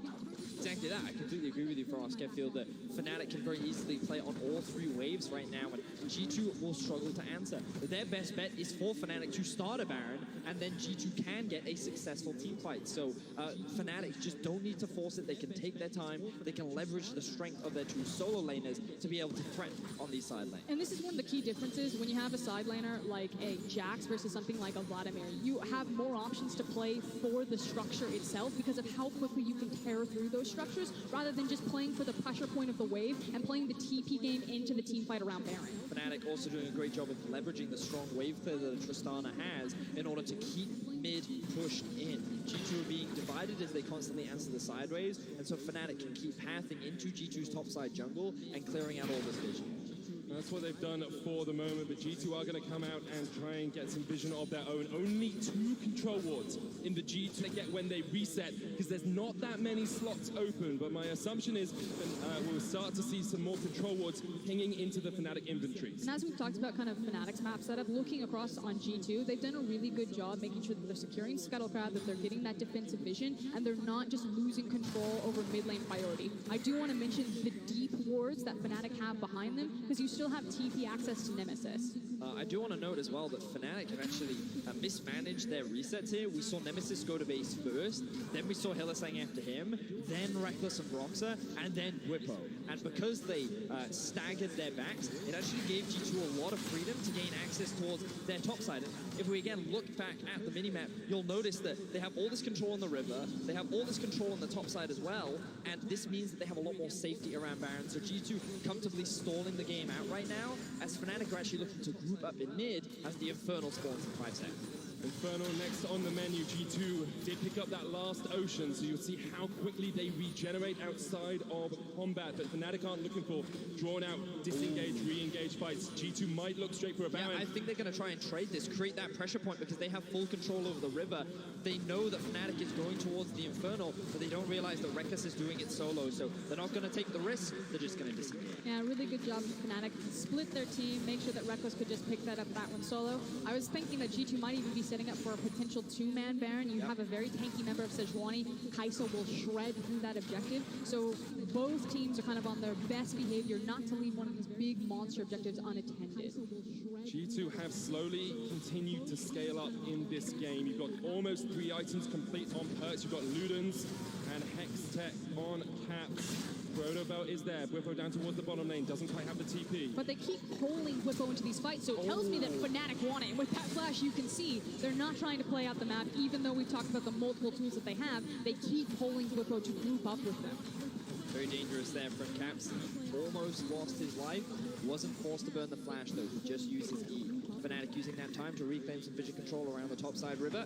Now you can see both teams starting to group up. I would much prefer to see Bwipo just sitting in a bot lane, threatening that tower, because I feel that Fnatic, while they could win a team fight, it's not beyond the realms of possibility. I feel that they're in a much stronger position when they're playing the entire map, when they're leveraging their split pushing power, because have a look at Perks. He now has 3 completed items, fully stacked. This Kai'Sa is online and ready to go.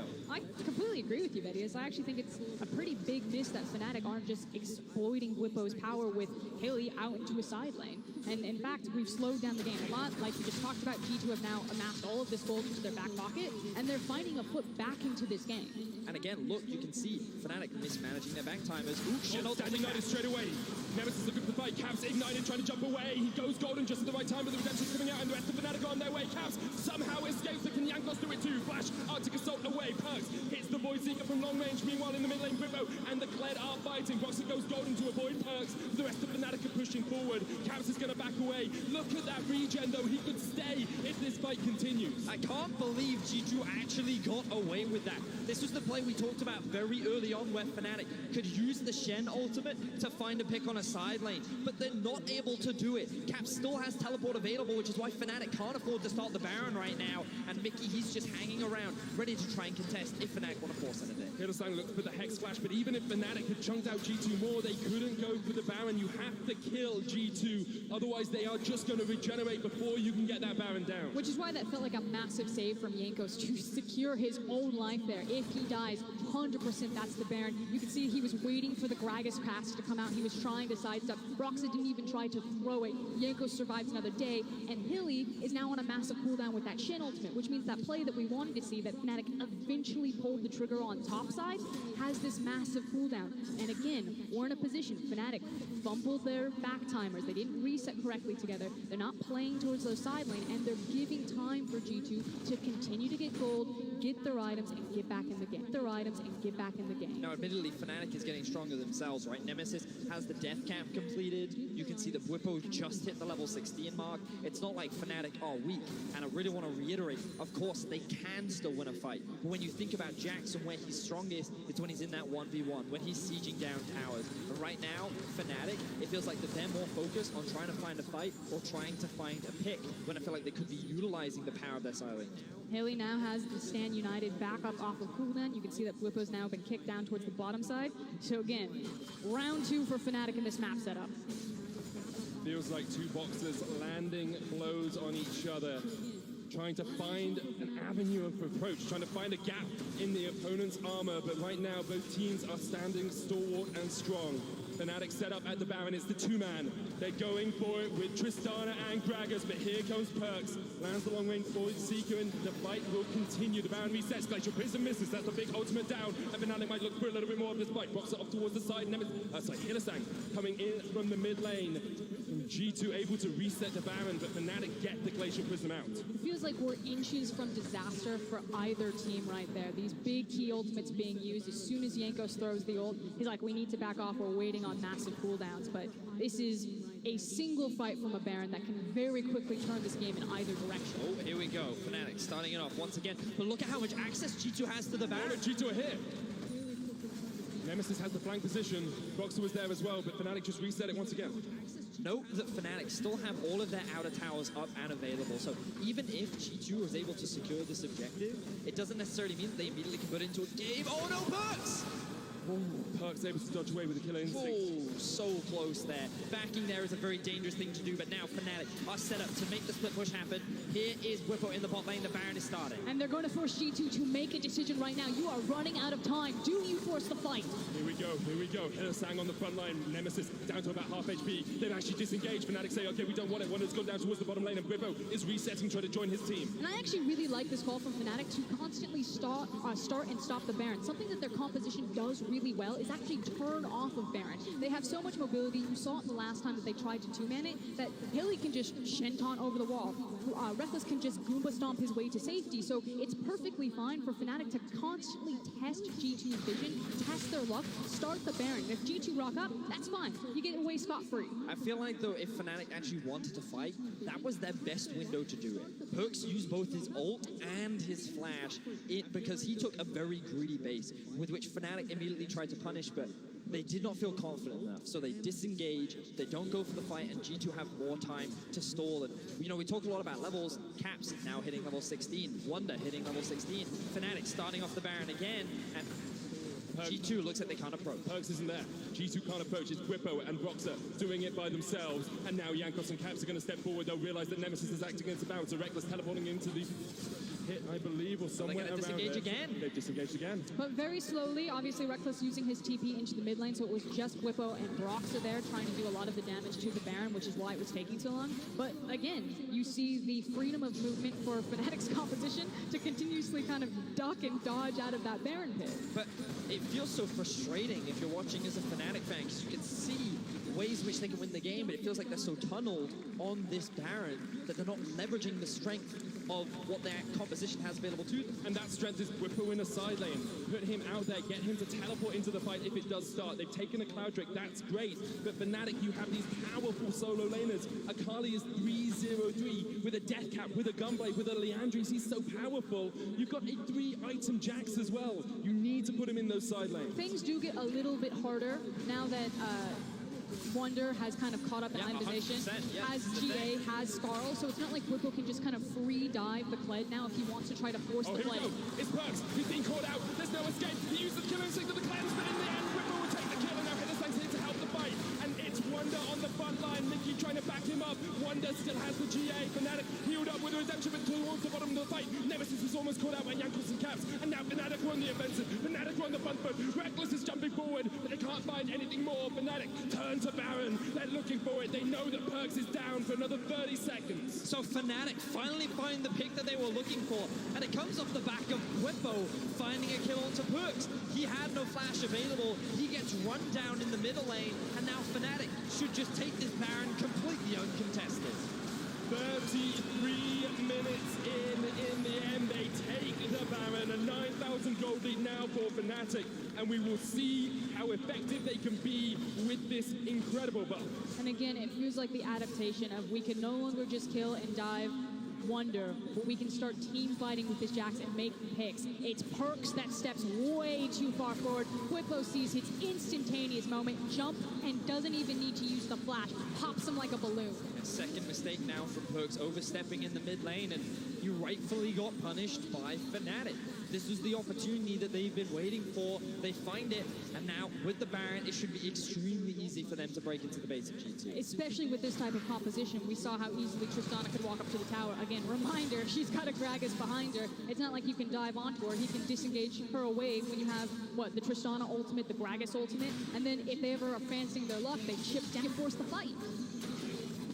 In a game defined by inches, a single moment can change the entire thing. Perhaps we've seen Fnatic's moment there as they were struggling to find a way onto the Baron, but in the end, Perkz overstepped. He was caught, and now with 2 minutes left on this buff, they are trying to sync up these waves. Mid lane tower still remains, but the top and the bot are on towards the inhibitor towers. Look at the wave sync. Double cannon, one cannon left in the top lane. Jankos jumping in. They're looking for Nemesis, but the Stand United comes out straight away, and he's able to dodge away. And now the rest of Fnatic will look towards that mid lane. Try and open up on the tower. Can't quite get there because the wave comes out. Mickey jumps forward. Reckless opening up the big guns. Chips away at Mickey's health. But meanwhile, in the top lane, Fnatic are pulling G2 all over the map. They're trying to get onto the inhibitor. Can't quite get it yet.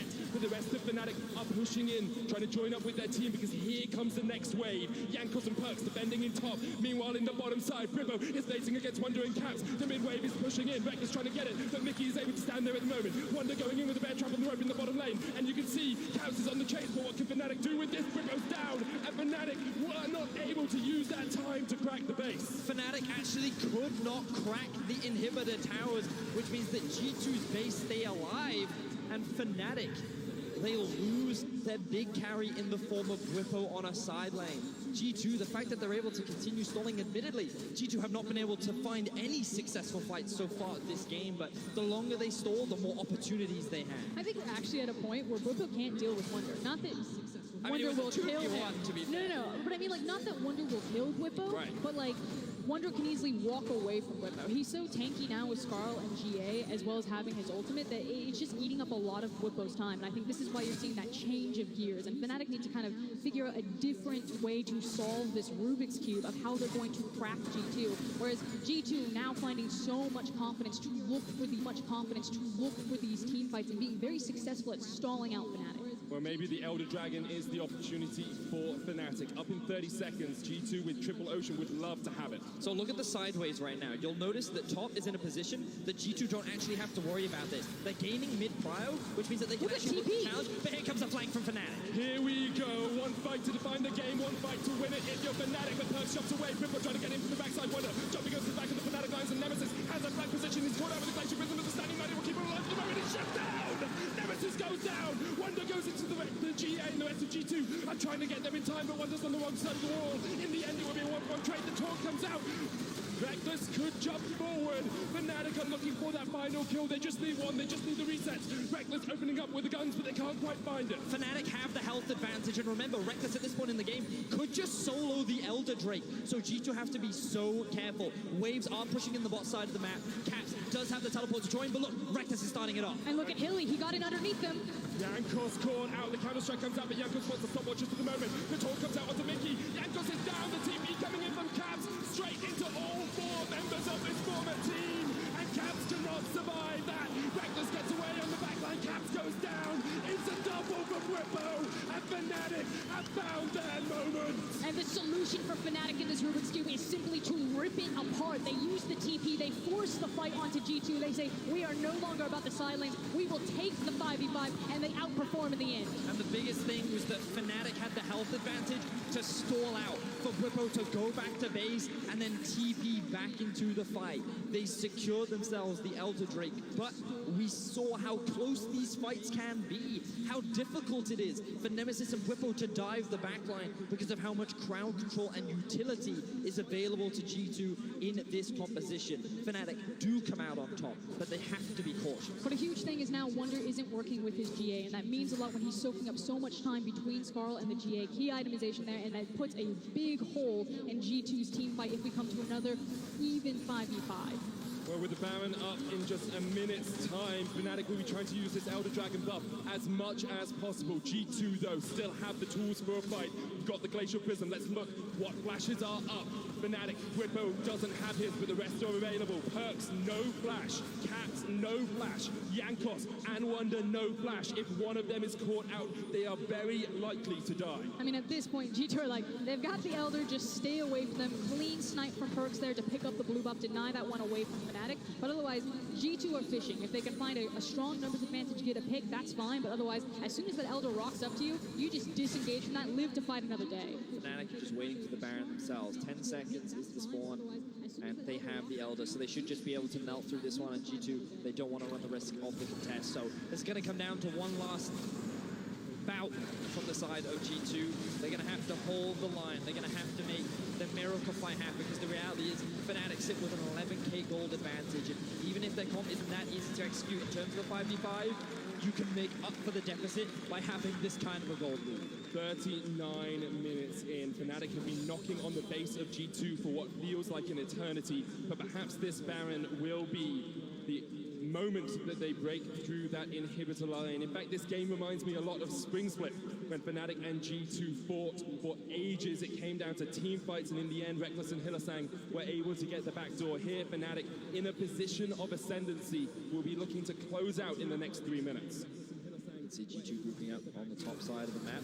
Notice that Rekkles is sitting in the shadows right now as Hylissang looks to push. He's bait.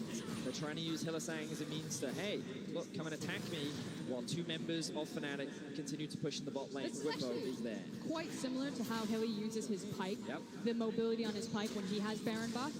Because the thing is if Hilly decides to leave this wave and then go join these two down here, Rekkles rocks up behind him and then just pushes forward and takes complete towers with the Tristana speed like that.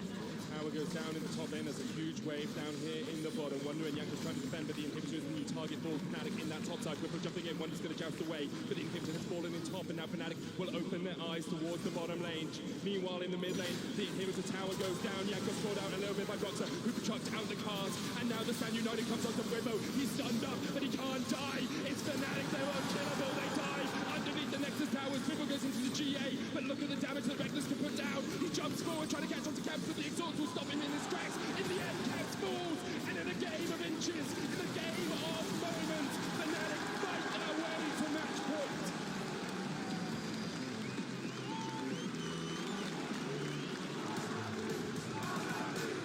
It was a slow and steady game from the side of Fnatic, but in the end, they do not relent control. They did not drop a single tower that game. So while there were criticisms from us towards their ability to play the split push, at the end of the day, G2 never found an opportunity against them. And there were glimmers, there were small chances, but Fnatic still continued to come out on top, continued to win the fights, and they ended up ending the game. So much of this series and the conversation around these two teams clashing was, would Fnatic break? How strong is their mentality after the last time these teams faced? Do you only get one shot at G2 to look for the 3-0? But you can see it on Rekkles' face. Fnatic can smell it. You can hear it in the crowd. The crowd definitely knows that this looks like the brink for G2, because Fnatic are beating them in standard League of Legends. They're not relying on these picks like the Karma, like the Twisted Fate, like the Rakan. And as much as everyone knew Fnatic was strong coming into the finals, I think most people would say G2 were the favorites, probably pretty firm favorites coming into it. So to see Fnatic have such power and force in Game 3 after losing Game 2, this could be a huge upset. But here's the thing, because it's G2, there's always that little voice in your head. It's the 2-1 power spike that Perks always talks about. You're like, you never know if it's actually over. And I feel like there's a good possibility that we get 5 games, because G2 were still throw in some punches in that game when it felt like Fnatic could have very firmly closed the door on them. Well, we'll see what could have been the knockout blow here from a Fnatic. Bwipo teleporting behind, leading into the Elder Dragon for Fnatic in the end. So what we see here is, what I really want to reinforce is how difficult it is for the backline to jump onto Perkz. You can see immediate exhaust, everyone is peeling for the AD carry, while Wunder is keeping everyone preoccupied. So they then killed the Akali. The thing to note is when Bwipo chooses to reset, because you'll see that Fnatic actually have a health advantage, even though 3 Ocean Drakes lie on the side of G2. So he's going to look to go for a base, and then he's going to push in mid, base, and then look for the TP in once. Oh, he's not even going to ball a TP back after in. the TP event. Ah, yeah, of course. So he's then going to jump into the fight and then re-engage. And so a really good setup from the side of Fnatic, and just that re-engage, recognizing that G2 is forced to stick around because of how easy it is for Fnatic to be able to actually force that elbow. It's also kind of those classic moments, like the fact that Fnatic are getting these key control wards underneath in G2's jungle, allowing Hilly to get these classic Hilly flanks. And I kind of want to go back to what I feel is almost like the thesis of this game, which does start in the bot lane. And it felt like things were slowing down. That seems to favor G2. You know, Rekkles and Hilly didn't just absolutely demolish them. But with this Shin pick, even though there weren't a lot of kills being traded back and forth, Rekkles and Hilly still had so much pressure. And that means so much because it bleeds into Jankos and it slows down our summer MVP. Well, only one win stands between Fnatic and the LEC title as we prepare for match point here in Athens. Don't you go anywhere. But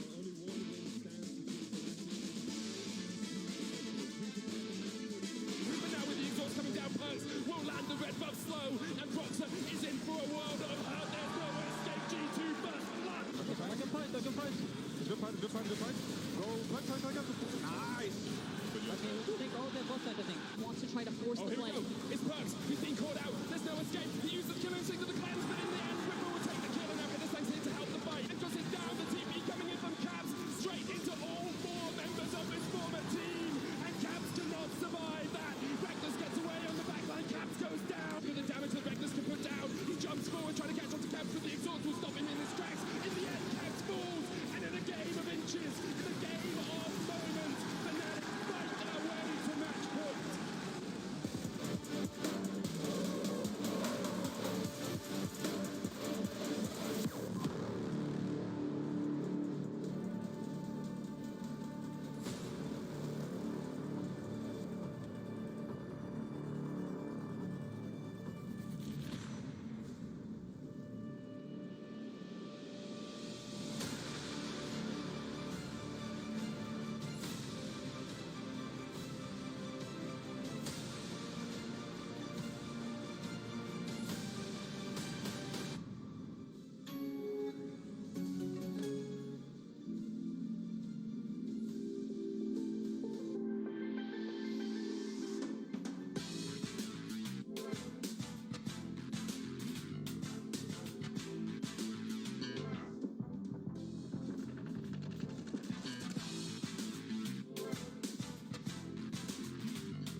I'm Dracos, I'm Frostkirin. and we're going to be answering questions in sneakers.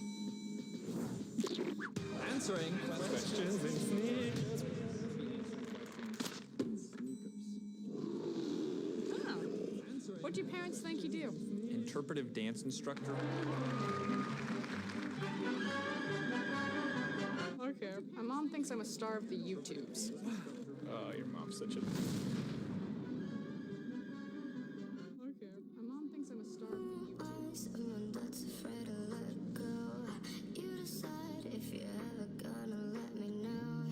Suicide if you ever try to let go. I'm sad, I know you. I'm sad, I know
everyone to the Nikos Gallus Olympic Indoor Hall, host of the LEC Summer Finals. The 7-time champions Fnatic are on match point versus G2, and they look to end their golden road of 2019 right here. Can I just say, my expectations have definitely been subverted. I did not think that Fnatic would be able to get to match point so quickly versus this G2 after last time around, but they have just shown incredible resilience and a lot of new things that we hadn't seen from them last week in this best of 5. We definitely have, and people say surprise, but they jumped out to a 2-0 lead last time, but all the points indicated that G2 running it back and finding that reverse sweep were going to come out on top here, but I think they've shown a very good job of fighting back against that. And again, I'm just going to repeat a point we made multiple times earlier. Fnatic having a week to figure out, okay, why did we lose those games? What are the picks we need? Things like the Jax have been so huge now for 2 of these games, and we always knew Fnatic could match mechanically. They're also now matching in pick and ban. Now let's look at what we set as the pre-series win conditions for each of these teams, and if we want to change them. Here, originally we said comfort for Hylissang and control mid for Fnatic. How much does that still ring through? Well, I think we saw a bit of that in game 1, right, with Hylissang playing the Leona, the hard all-in engaged support, but then we saw some of the Morgana, the Shen, which weren't quite that far in that direction. I'd like to switch things up and go harder. Make sure that Hylissang is on an engaged champion in the bottom lane, like the Leona, the Rakan. There are tons of options for him to move on towards, and then go hard in the early game. And then let's remove the mid part, because playing through mid has not been a big deal for Fnatic in this game. We have the Akali pick just being very safe right now for Nemesis. We want to see, actually, as you highlighted, the engage support and then attack that bot lane, because they're actually getting a lot of advantages, and when they win bot, they stop G2's early game so well. I think the biggest reason we made the point about putting pressure into the mid lane is because we had such much higher expectations of what Caps could do in these games. And right now, Caps is not being that big factor that we expected of him. The matchup in mid lane is basically being a non-factor in what's going on in these matchups. Yeah, great point. We'll dive a bit deeper into the mid lane matchup as well in a bit. I do also just want to take a look at some plays from Hilly, just as illustration, because he's one of those factors in those games which can be very divisive, because sometimes it all goes well, sometimes it all goes bad. It's been going tremendously so far. You're correct, there are inconsistencies. However, when he wins lanes, he gets suddenly an amazing track record of just engaging, and he's not inconsistent anymore. He finds picks left and right, and he's been very hard to deal with now on first Leona and then the Shen. I think honestly, Hylissang, we see that occasional blunder that he does in games, but if that's the price you have to pay for him to find these exotic picks, these all-ins and these opportunities, then I'm completely fine with that, honestly. Yeah, and the thing is, the team that gets the early game lead is the team that wins in a series like this. Both of our teams are so good at closing out games, so if you have that strong all-in support in the bottom lane and you get off to a good start, you're going to win. If we look at the 2v2, sorry to interrupt you, but Hilly's doing really well, but how do we feel about the individual performances of each of the bottom laners on G2?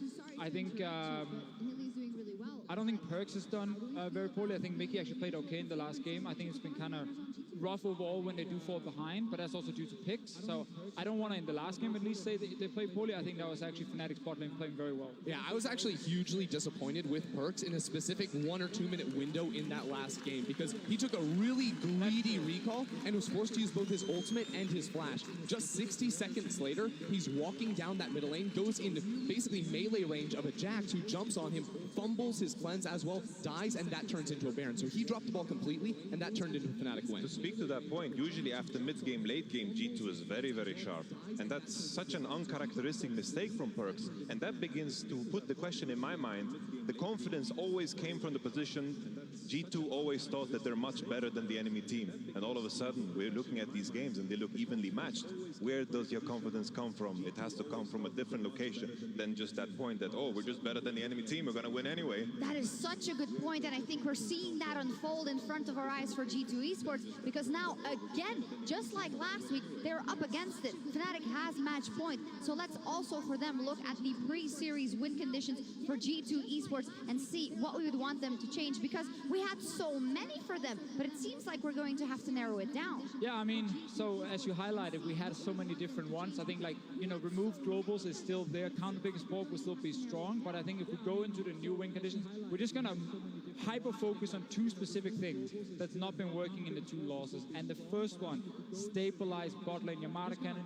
We talked about this pre-game as well, how important it is for G2 to not lose that bot lane. So it's crazy. Like in the second game, we saw first game, bot lane was crazy. Leona into Pyke, it was a big mess for the G2. Second game, all of a sudden, Thresh into Morgana, very simple. But third game, even though stabilized bot is so important, all of a sudden, everything on Fnatic is starting to pop up. We see the Jax becoming a menace, and all of a sudden, Fnatic is looking more than just a one-trick pony. They're looking like a very diverse team that has many options in these games. Now, the second point we had was let Jankos carry the early game. This is simply looking at the lanes of G2, saying you don't have to 1v1 win. You don't have to 2v2 win. You can actually wait till Jankos can play around your lane and then make stuff happen together, because Jankos has been the most consistent member on G2 today. And that's why I loved him in game 2 playing that Jarvan, where he could always be the one on the offensive in the early game and making those plays. In the last game, it definitely wasn't that same story. So now over on Red side, I'd love to see them try to get a stronger early game jungler in his hands. Well, the last matchup I want to talk about is so interesting to me. Jankos and Brox are doing a lot for their team, but they're also often around that mid lane. And Caps versus Nemesis has been so interesting to follow over these last 2 weeks, because I feel like we have shifted our storytelling around Caps a lot, in that we are not mentioning him. And for a player that is supposedly one of the, if not the best player in the world, I have not heard them talked about nearly enough in these vital series for G2 Esports. What do you guys think? I think he's been unable to win lane against Akali. I think Akali without like hard counterpick like TF is super hard to shut down, which has allowed Nemesis to actually have pretty good impact in the early game, or at least a very safe laning phase. And then I just gotta say, sometimes when Caps get out in these skirmishes, he normally hits every skill shot. It's not actually happening, and it's somewhat the same in the first couple of games last week. I think the biggest question mark, looking back at the previous games that they played, I remember the one specifically, that was game 3, Akali versus Sylas. Nemesis managed to solo kill Caps. So I don't know if he's holding a grudge in this specific matchup, because he keeps drafting himself into it. He's sacrificing himself maybe because Sylas encourages the situation where the enemy has less options to pick support, maybe the Pyke, etc. But right now, I just want them to pick Akali. But is it, everything is working for Fnatic's side, because even if Nemesis isn't popping off, and by the way, he's not doing bad at all, they have seemed to have found a way to neutralize Caps completely. Well, I think a huge part of this is on Red side, Fnatic have gotten to counterpick every single lane, every single game. We see so many resources going into the top lane for Bwipo, making sure he's on the Jax matchup or the Renekton matchup. Bot lane gets to respond as well. Even in the last 2 games, it's been Sylas first pick, then the Akali to answer. So these have been choices Fnatic have been making, and it's putting them in a very good position. Now, Fnatic is on match point, and they have found themselves in this position just last week, and it slipped through their fingers. I want to go down the line and hear from you guys succinctly if Fnatic is going to do it or not, and what we can expect out of the next game. I'm expecting a lot of counter picks from Red side. I think G2 is going to pretty much change up the whole draft, because Fnatic are happy with their comfort. They've exposed their comfort, and let's see if G2 can throw some curveballs, because game 5, I think Fnatic is going to pick red again. I think G2 will be able to get a better draft here. They're looking at 2 things. They don't want this Jax thing again, even though they can deal with it early. It gets really annoying late. And then they can counterpick support now. So they can make it a lot harder for Fnatic to play through bot. I think G2 will get us to game 5, and then it's anyone's. Woohoo! Yeah, I think they have to trade. G2 has to trade the Rakan ban for Yumi, giving Rakan up to Fnatic. Then they can counterpick and shut it down. We're going to 5 games. I still think Fnatic come out on top. What an amazing finals so far, and hopefully 2 more games to go, but it is do or die for the reigning champions as Fnatic look to secure the title. Thank you very much, Shox. 2 more games according to the analyst desk, guys. Do you agree? Do you disagree? I mean, hope hopefully. So. Yeah, I was love hoping the for fact. some more analysis. Well, I love the fact that we have G2 on red side, and they're talking a lot about the bot lane. I'm looking more at the top lane. I feel like one of the biggest swing factors in this series has been depending on how Bwipo comes out of the laning phase. Every time we see these 2 match up against each other, when one has the favorable matchup, he stomps that lane. But when Bwipo is able to come out unscathed, just look at how much impact he's able to have on the match. And finally, we're going to see some change up in the draft, because we forced people onto different sides. This will be the first time that we see G2 on red side for this series, so I don't think we're going to have the same run backs of bans. So let's mix it up. I agree with you, Mato. Throw something completely different. Get us to game 5. G2 have forever been the innovators. We'll see if they can bring something different in here for this 4th game, because if they don't, Fnatic are on the cusp of their 8th ever European title. We're into picks and bans, as you said, Fnatic on the blue. G2 elected to go on red side. It was their choice. Gonna take a gamble and say Fnatic will ban Yasuo and Kiana. Given that they're on the blue side, when they played up against G2 last week, they often banned the Sylas when they were on the blue side, which means that they can priority pick the Akali, and again, G2 will not have an answer. But here's the thing, G2 are now kind of strong where they need to pick or to ban to the Yuumi, where normally Fnatic was the team that was banning that. So normally it's Aatrox, Twist Fate, and Rakan. Now with G2 banning Yuumi and TF, one of those picks is going to fall through the cracks. And it also means Fnatic open up another ban for themselves. They'll get rid of the Rakan, which now means we're looking at Akali, Sylas, and Aatrox as those three power picks. This to me suggests that Fnatic once again are looking to first pick the Akali, because they're fine with G2 answering with the Sylas, because the analyst has talked a lot about it. It feels like Caps is not winning this 1v1. They are not shutting him down, which means that there's no reason not to keep putting Nemesis on a champion that he consistently has success. And that was the call. Do you ban the Akali or do you ban the Aatrox? And it's Whippo who loses out on his pick, but that means that, like you said, Nemesis gets that matchup that he has just been so comfortable on for all of this series. Sylas locked in alongside the Akali that we talked about. There's the Gragas. Jankos will be getting his hands on him in the jungle. We expect, of course, Mickey has shown it to us in support in the past. Now, typically, Fnatic will answer with something like a Lee Sin. They may not have to do it right now. They could instead just lock in something like a Kai'Sa or the Xayah that is available to them, and then guarantee themselves a strong AD carry and save support for the second half of the brand. Or you could look at grabbing more flex picks, trying to hide what you're going to do. That seems to be Fnatic's strategy whenever they do take the blue side. High priority on the Shen.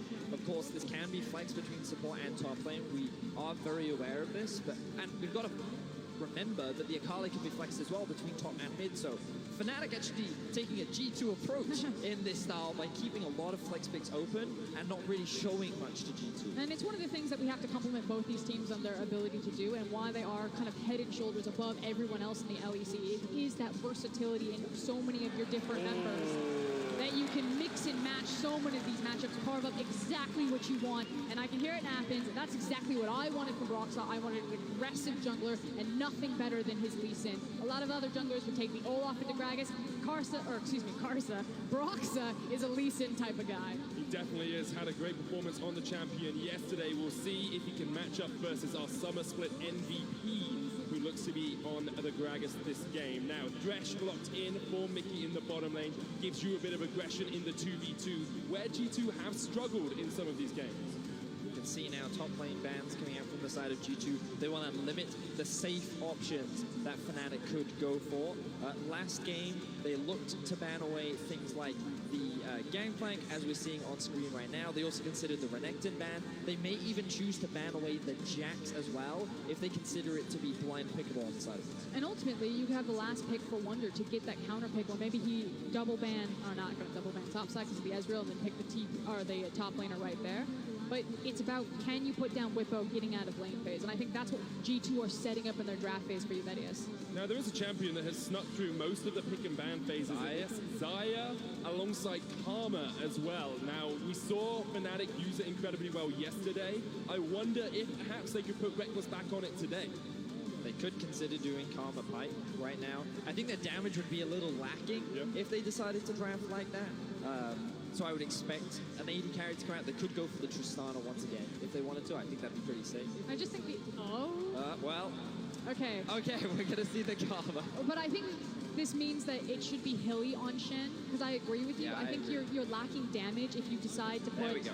That makes much more sense. You were lacking damage if you decided to put that Shin up into the top lane and then also pull the Karma. I'm just saying, I take that as a win. I predicted Karma it came out. It doesn't matter where it's going. It's a good prediction. Definitely a safe one for Fnatic.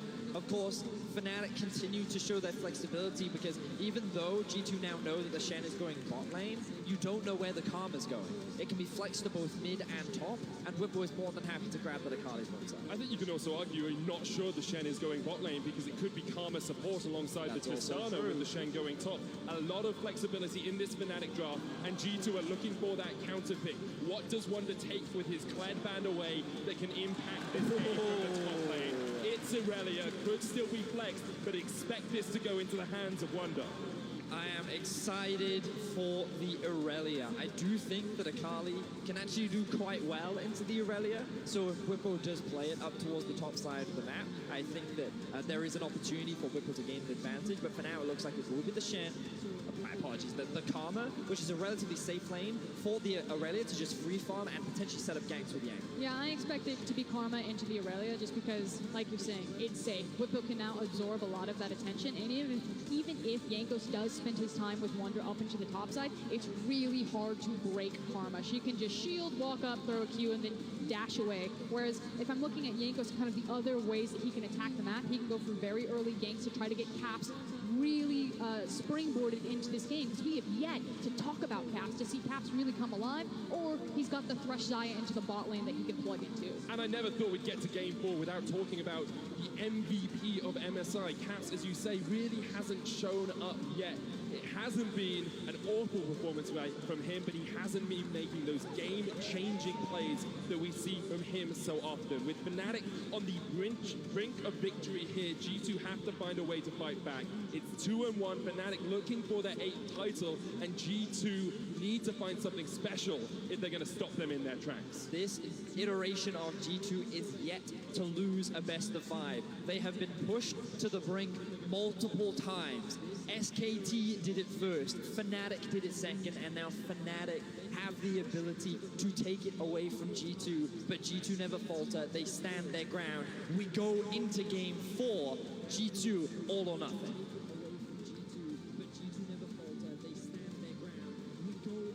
And what a game it is likely to be. G2 versus Fnatic, two legendary names in European League of Legends, two names that have been around since before I was even casting.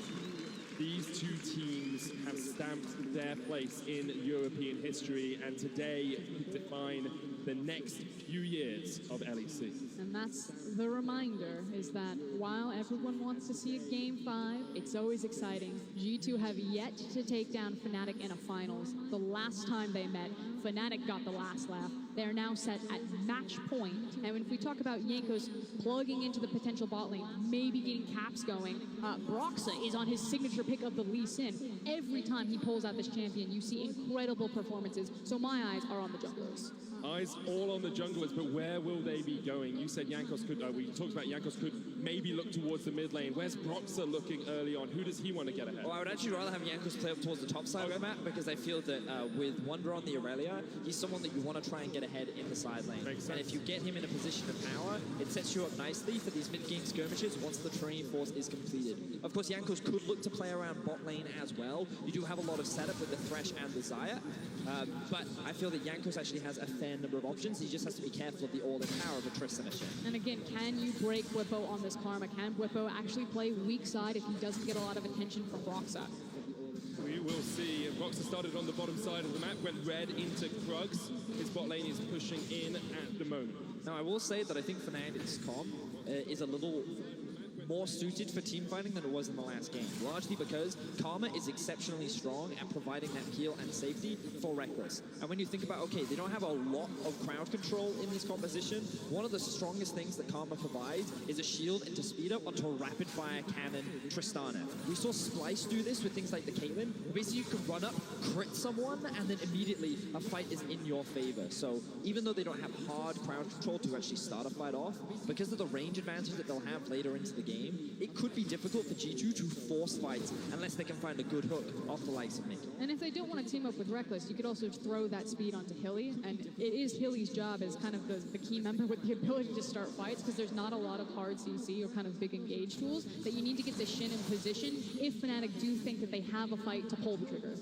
So look at where Jankos is going. He went blue into red into top side. Looking for that first gank on Whippo, trying to break this Karma early on. Wonder's had the wave pushed in. They might just be that Jankos is waiting around to try and defend Wonder from any possible gank out of the Fnatic jungle. You're looking for the CC lock if Wonder can find the stun into a flash body bop by Jankos, but Broxah sniffs it, and Whippo so far has been playing weak side well. Broxah also covering him, so on this crash, G2 won't be able to get anything from it.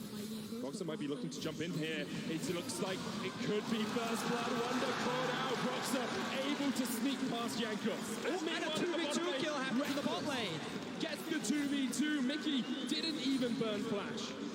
Fnatic find themselves with a 1k gold lead, only 3.5 minutes into the game. Beautiful sidestep sneak coming in from Broxah to avoid Jankos' vision and set up the play onto top lane as Reckless and Hylissang punish the bot lane once again. And we don't get to see, we'll obviously get the replay. I'll hold it though, Nemesis. Nemesis caught out. Jankos has the flash, but here comes the teleport by Fnatic. They want to keep taking these fights. Whippo coming in just helps out his mid laner survive that gank from Jankos. But in the top side, and we'll get a look at the bot side, it seems like a misplay from G2's members. The fact that Wunder overextended was then just kind of leashed by the Karma. We now get a look at what happened to Mickey. He still has his flash. Ooh, but Fnatic hits level 3 first, and they go for the all-in.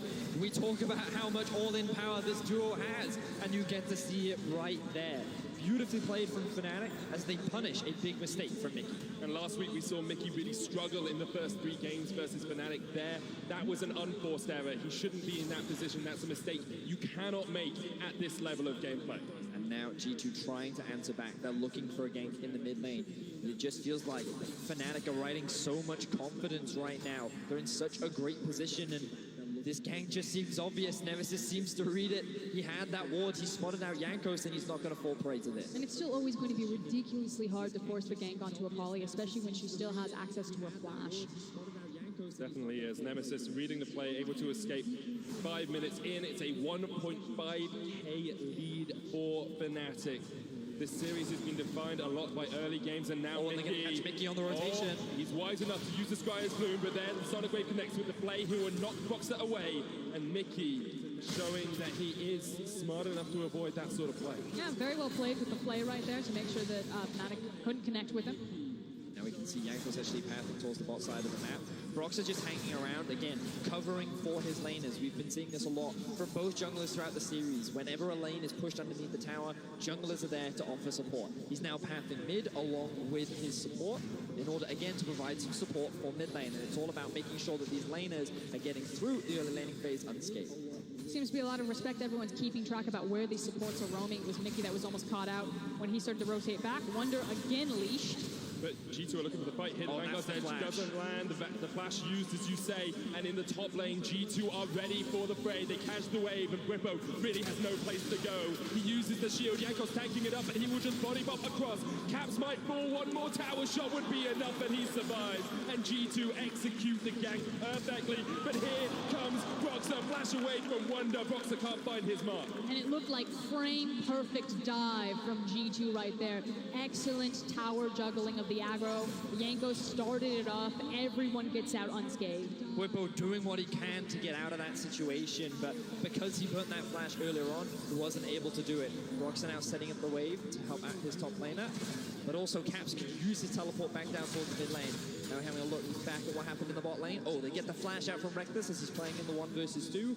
A potential play that Jankos could look for later on. But for now, Fnatic still hold the early gold lead. And when we see G2 succeed, a lot of it, in a lot of games, it's Caps roaming early on, finding ganks like this, being able to get behind towers with Jankos. Here he's got a kill. He's not really having to play the matchup versus Nemesis, just clears the wave and then can look to come into these other lanes. And that's something that we need to keep our eyes on. How are G2 getting priority in the mid lane to unlock Caps to play the map instead of that matchup? So can he continue to get out into these side lanes, punish some of these missing flashes on the likes of Reckless and Whippo? I'm so used to having 7 or 8 kills by this portion in the game, but it looks like this is going to be a slower one once again. Broxah starts up the Cloud Drake, not as impactful early on as something like an Ocean, but G2 don't seem to be reacting with the priority in bot lane. Reckless and Hylissang able to push that wave towards the tower. Nemesis gets the push in mid, and it means it's very safe for Broxah to do this objective. G2 also where Nemesis is missing in the mid lane. There is the potential for a dive. So a lot of pings are coming out. Jankos is hanging around this lane as well. The thing that Fnatic have to respect is that Wunder has his teleport available, which means that if they were trying to force something on the bot side of the map, he can quickly join. Jankos stops Broxah going in, but here comes Nemesis. The flash away onto the blast cone. Nemesis might still look for the chase. The perfect execution and the perfect kill for Nemesis. He's on the board, 1 kill in this game. Now the bot lane of G2 looking to collapse. The lantern is thrown. Broxah on the wrong side of this, still only level 5, does have the flash. Gonna use the Sonic Wave on towards the tower, flashes away, and Caps isn't going to chase. Nemesis hooked up by Mickey. Here comes Hylissang though, and Reckless is going to jump forward, played away. Perks with the Feather Storm will try and pull him back, but Nemesis flashes towards Wonder, who has joined the fight, and that is Wonder getting the kill, and already Reckless has fallen as well. G2 collapse in their own jungle and find 3 kills. And what starts off favorably for Fnatic ends in disaster. We talked about how Wonder had the TP advantage, and after Caps was not able to find the execution onto Broxah, they realized, okay, Reckless and Hylissang are committing to this play, so I can commit as well. Wonder finds the flank, they find the kills, G2 back in this game. Yeah, but now here's a crash. Wonder doesn't have access to Flash, and Broxah is hanging around. I think that this is a little bit auspicious. Yeah, just a little bit obvious, you have to think. The flawless duet coming out here from Wonder, but Broxah is on the chase. Whipple's going to land the root. Broxah just needs to land the Sonic Wave. Has the Dragon's Rage. Could look for the kick, but they're looking for the tower. Here comes Jankos.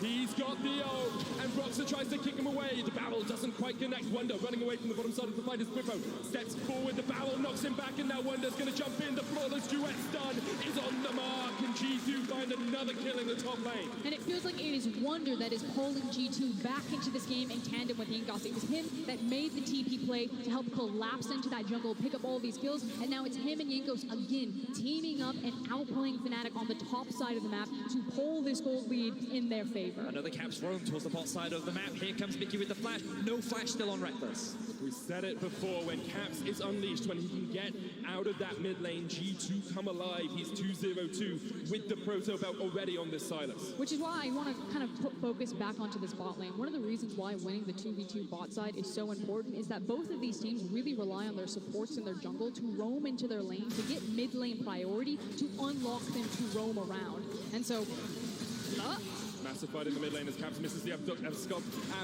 here comes the Stand United. Caps not in the best of shapes. The perfect execution doesn't hit, but the taunt does, and Caps is shut down. Fnatic say, we can catch you out in that mid lane. And it's also the fact that Fnatic had the push. You can see that Perks and Mickey were locked into their tower. They have the easy numbers advantage because you're dealing with Stand United, but there we go.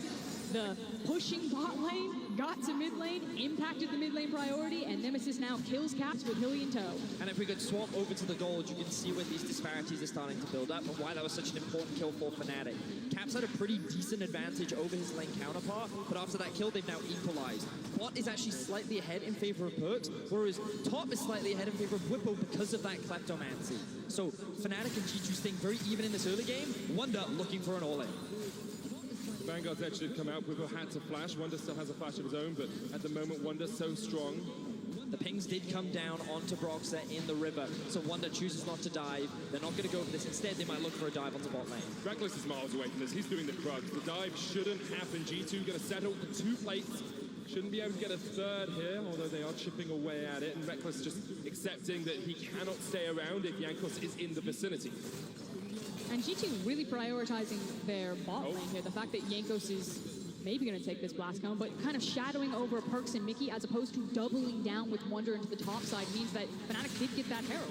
Look at teleports though. Up for Nemesis, up for Whippo. If G2 overcommit to the bot lane, Fnatic will have a numbers advantage, and I feel like Fnatic know this as Caps and Nemesis go in the 1v1. Caps steals away the ult. Mickey on his way up. The perfect execution stun will land. Oh, just dodged away there with the Twilight Shroud and the knock. But here goes Nemesis straight onto the back line. The Lantern's out. Caps trying to win the 1v1. He does! He takes him out!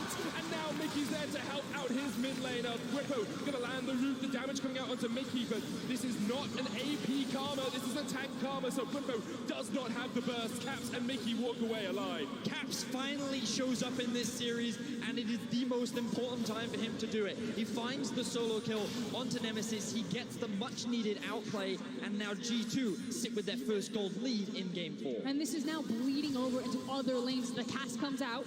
Looks like they're going to clear away, but it was Wonder who also got a play up into the top side. Herald goes down. Fnatic are trying to make the trade. Yeah, Caps staying around will have to walk away from this. The Herald comes out. Going to be at least 4 plates, maybe a little bit more. Jankos is on his way to stop this. And I like the rotation that's made by Fnatic. They actually have Nemesis TP up to top, and they keep Whippo in mid. This gets them a lot of gold into this mid lane, but now they're looking for a fight. Mickey flashes in, the hook lands, the play lands. Jankos coming in from the side as well, and Whippo is done for. They greeted with the Herald, and G2 struck. Beautifully done from G2. They extend the kill score to 7, but the gold remains even. With Nemesis up in the top lane, Wonder has to be very careful about how he plays this 1v1. The Gunblade is now completed for Nemesis, and given that Roxa should be forced back, G2 are using this opportunity to secure the Ocean Drake. Very tense, very close in Game 4 so far. But whereas Akali is feeling very strong because she has a completed item, again, we now finally have a game where it feels like Caps is part of the conversation on this Sylas. 4-1 and 2, it's going to give Jankos a lot more comfort to move into this jungle, and we're going to keep our eyes on what Sylas and what Akali do and how they impact these team fights or impact the map. G2 with the slight gold lead, as you say, Vedios. It is incredibly tense between these two teams right now. And I really want us to keep track of how the gold is going for both these teams, because if we have a look, Perkz, even though the early 2v2 did not go in their favor, actually has a 600 gold lead over the lane counterpart because of the early place that he was able to pick up off the back of Jankos. Mid lane now in favor of Caps once again up against Nemesis, but top still remains relatively even because Whippo has the Kleptomancy. So G2, even though the early laning phase looked bad initially, they've been able to claw back the gold lead, and now they remain even with Fnatic as we approach the mid game. Looking to open up some of these towers. No turrets yet to fall. In terms of items, Nemesis has completed his first. Rekkles going for the Infinity Edge first on the Tristana. It's nice one going on Whippo. We talked about him being a tank Karma instead of a full damage Karma here. And across the board on G2, they've completed their first item as well. I think it's really important to have the Iceborne Gauntlet in this type of composition because you can abuse that range advantage that you have with the Tristana and the Karma, especially against the G2 composition. You need something that helps stick to them. And I think that's where the utility of Iceborne really comes in. I also like the adaptation of Wonder rather than prioritizing the Trinity Force. I beg for one less song, baby. Do you think what we got is worth fighting for, babe? You would have walked if you thought that I wasn't with the headache. Would you let me kiss you and hold you the rest of the night? I know that you want to, baby. I beg you don't fight. Baby, I will do better.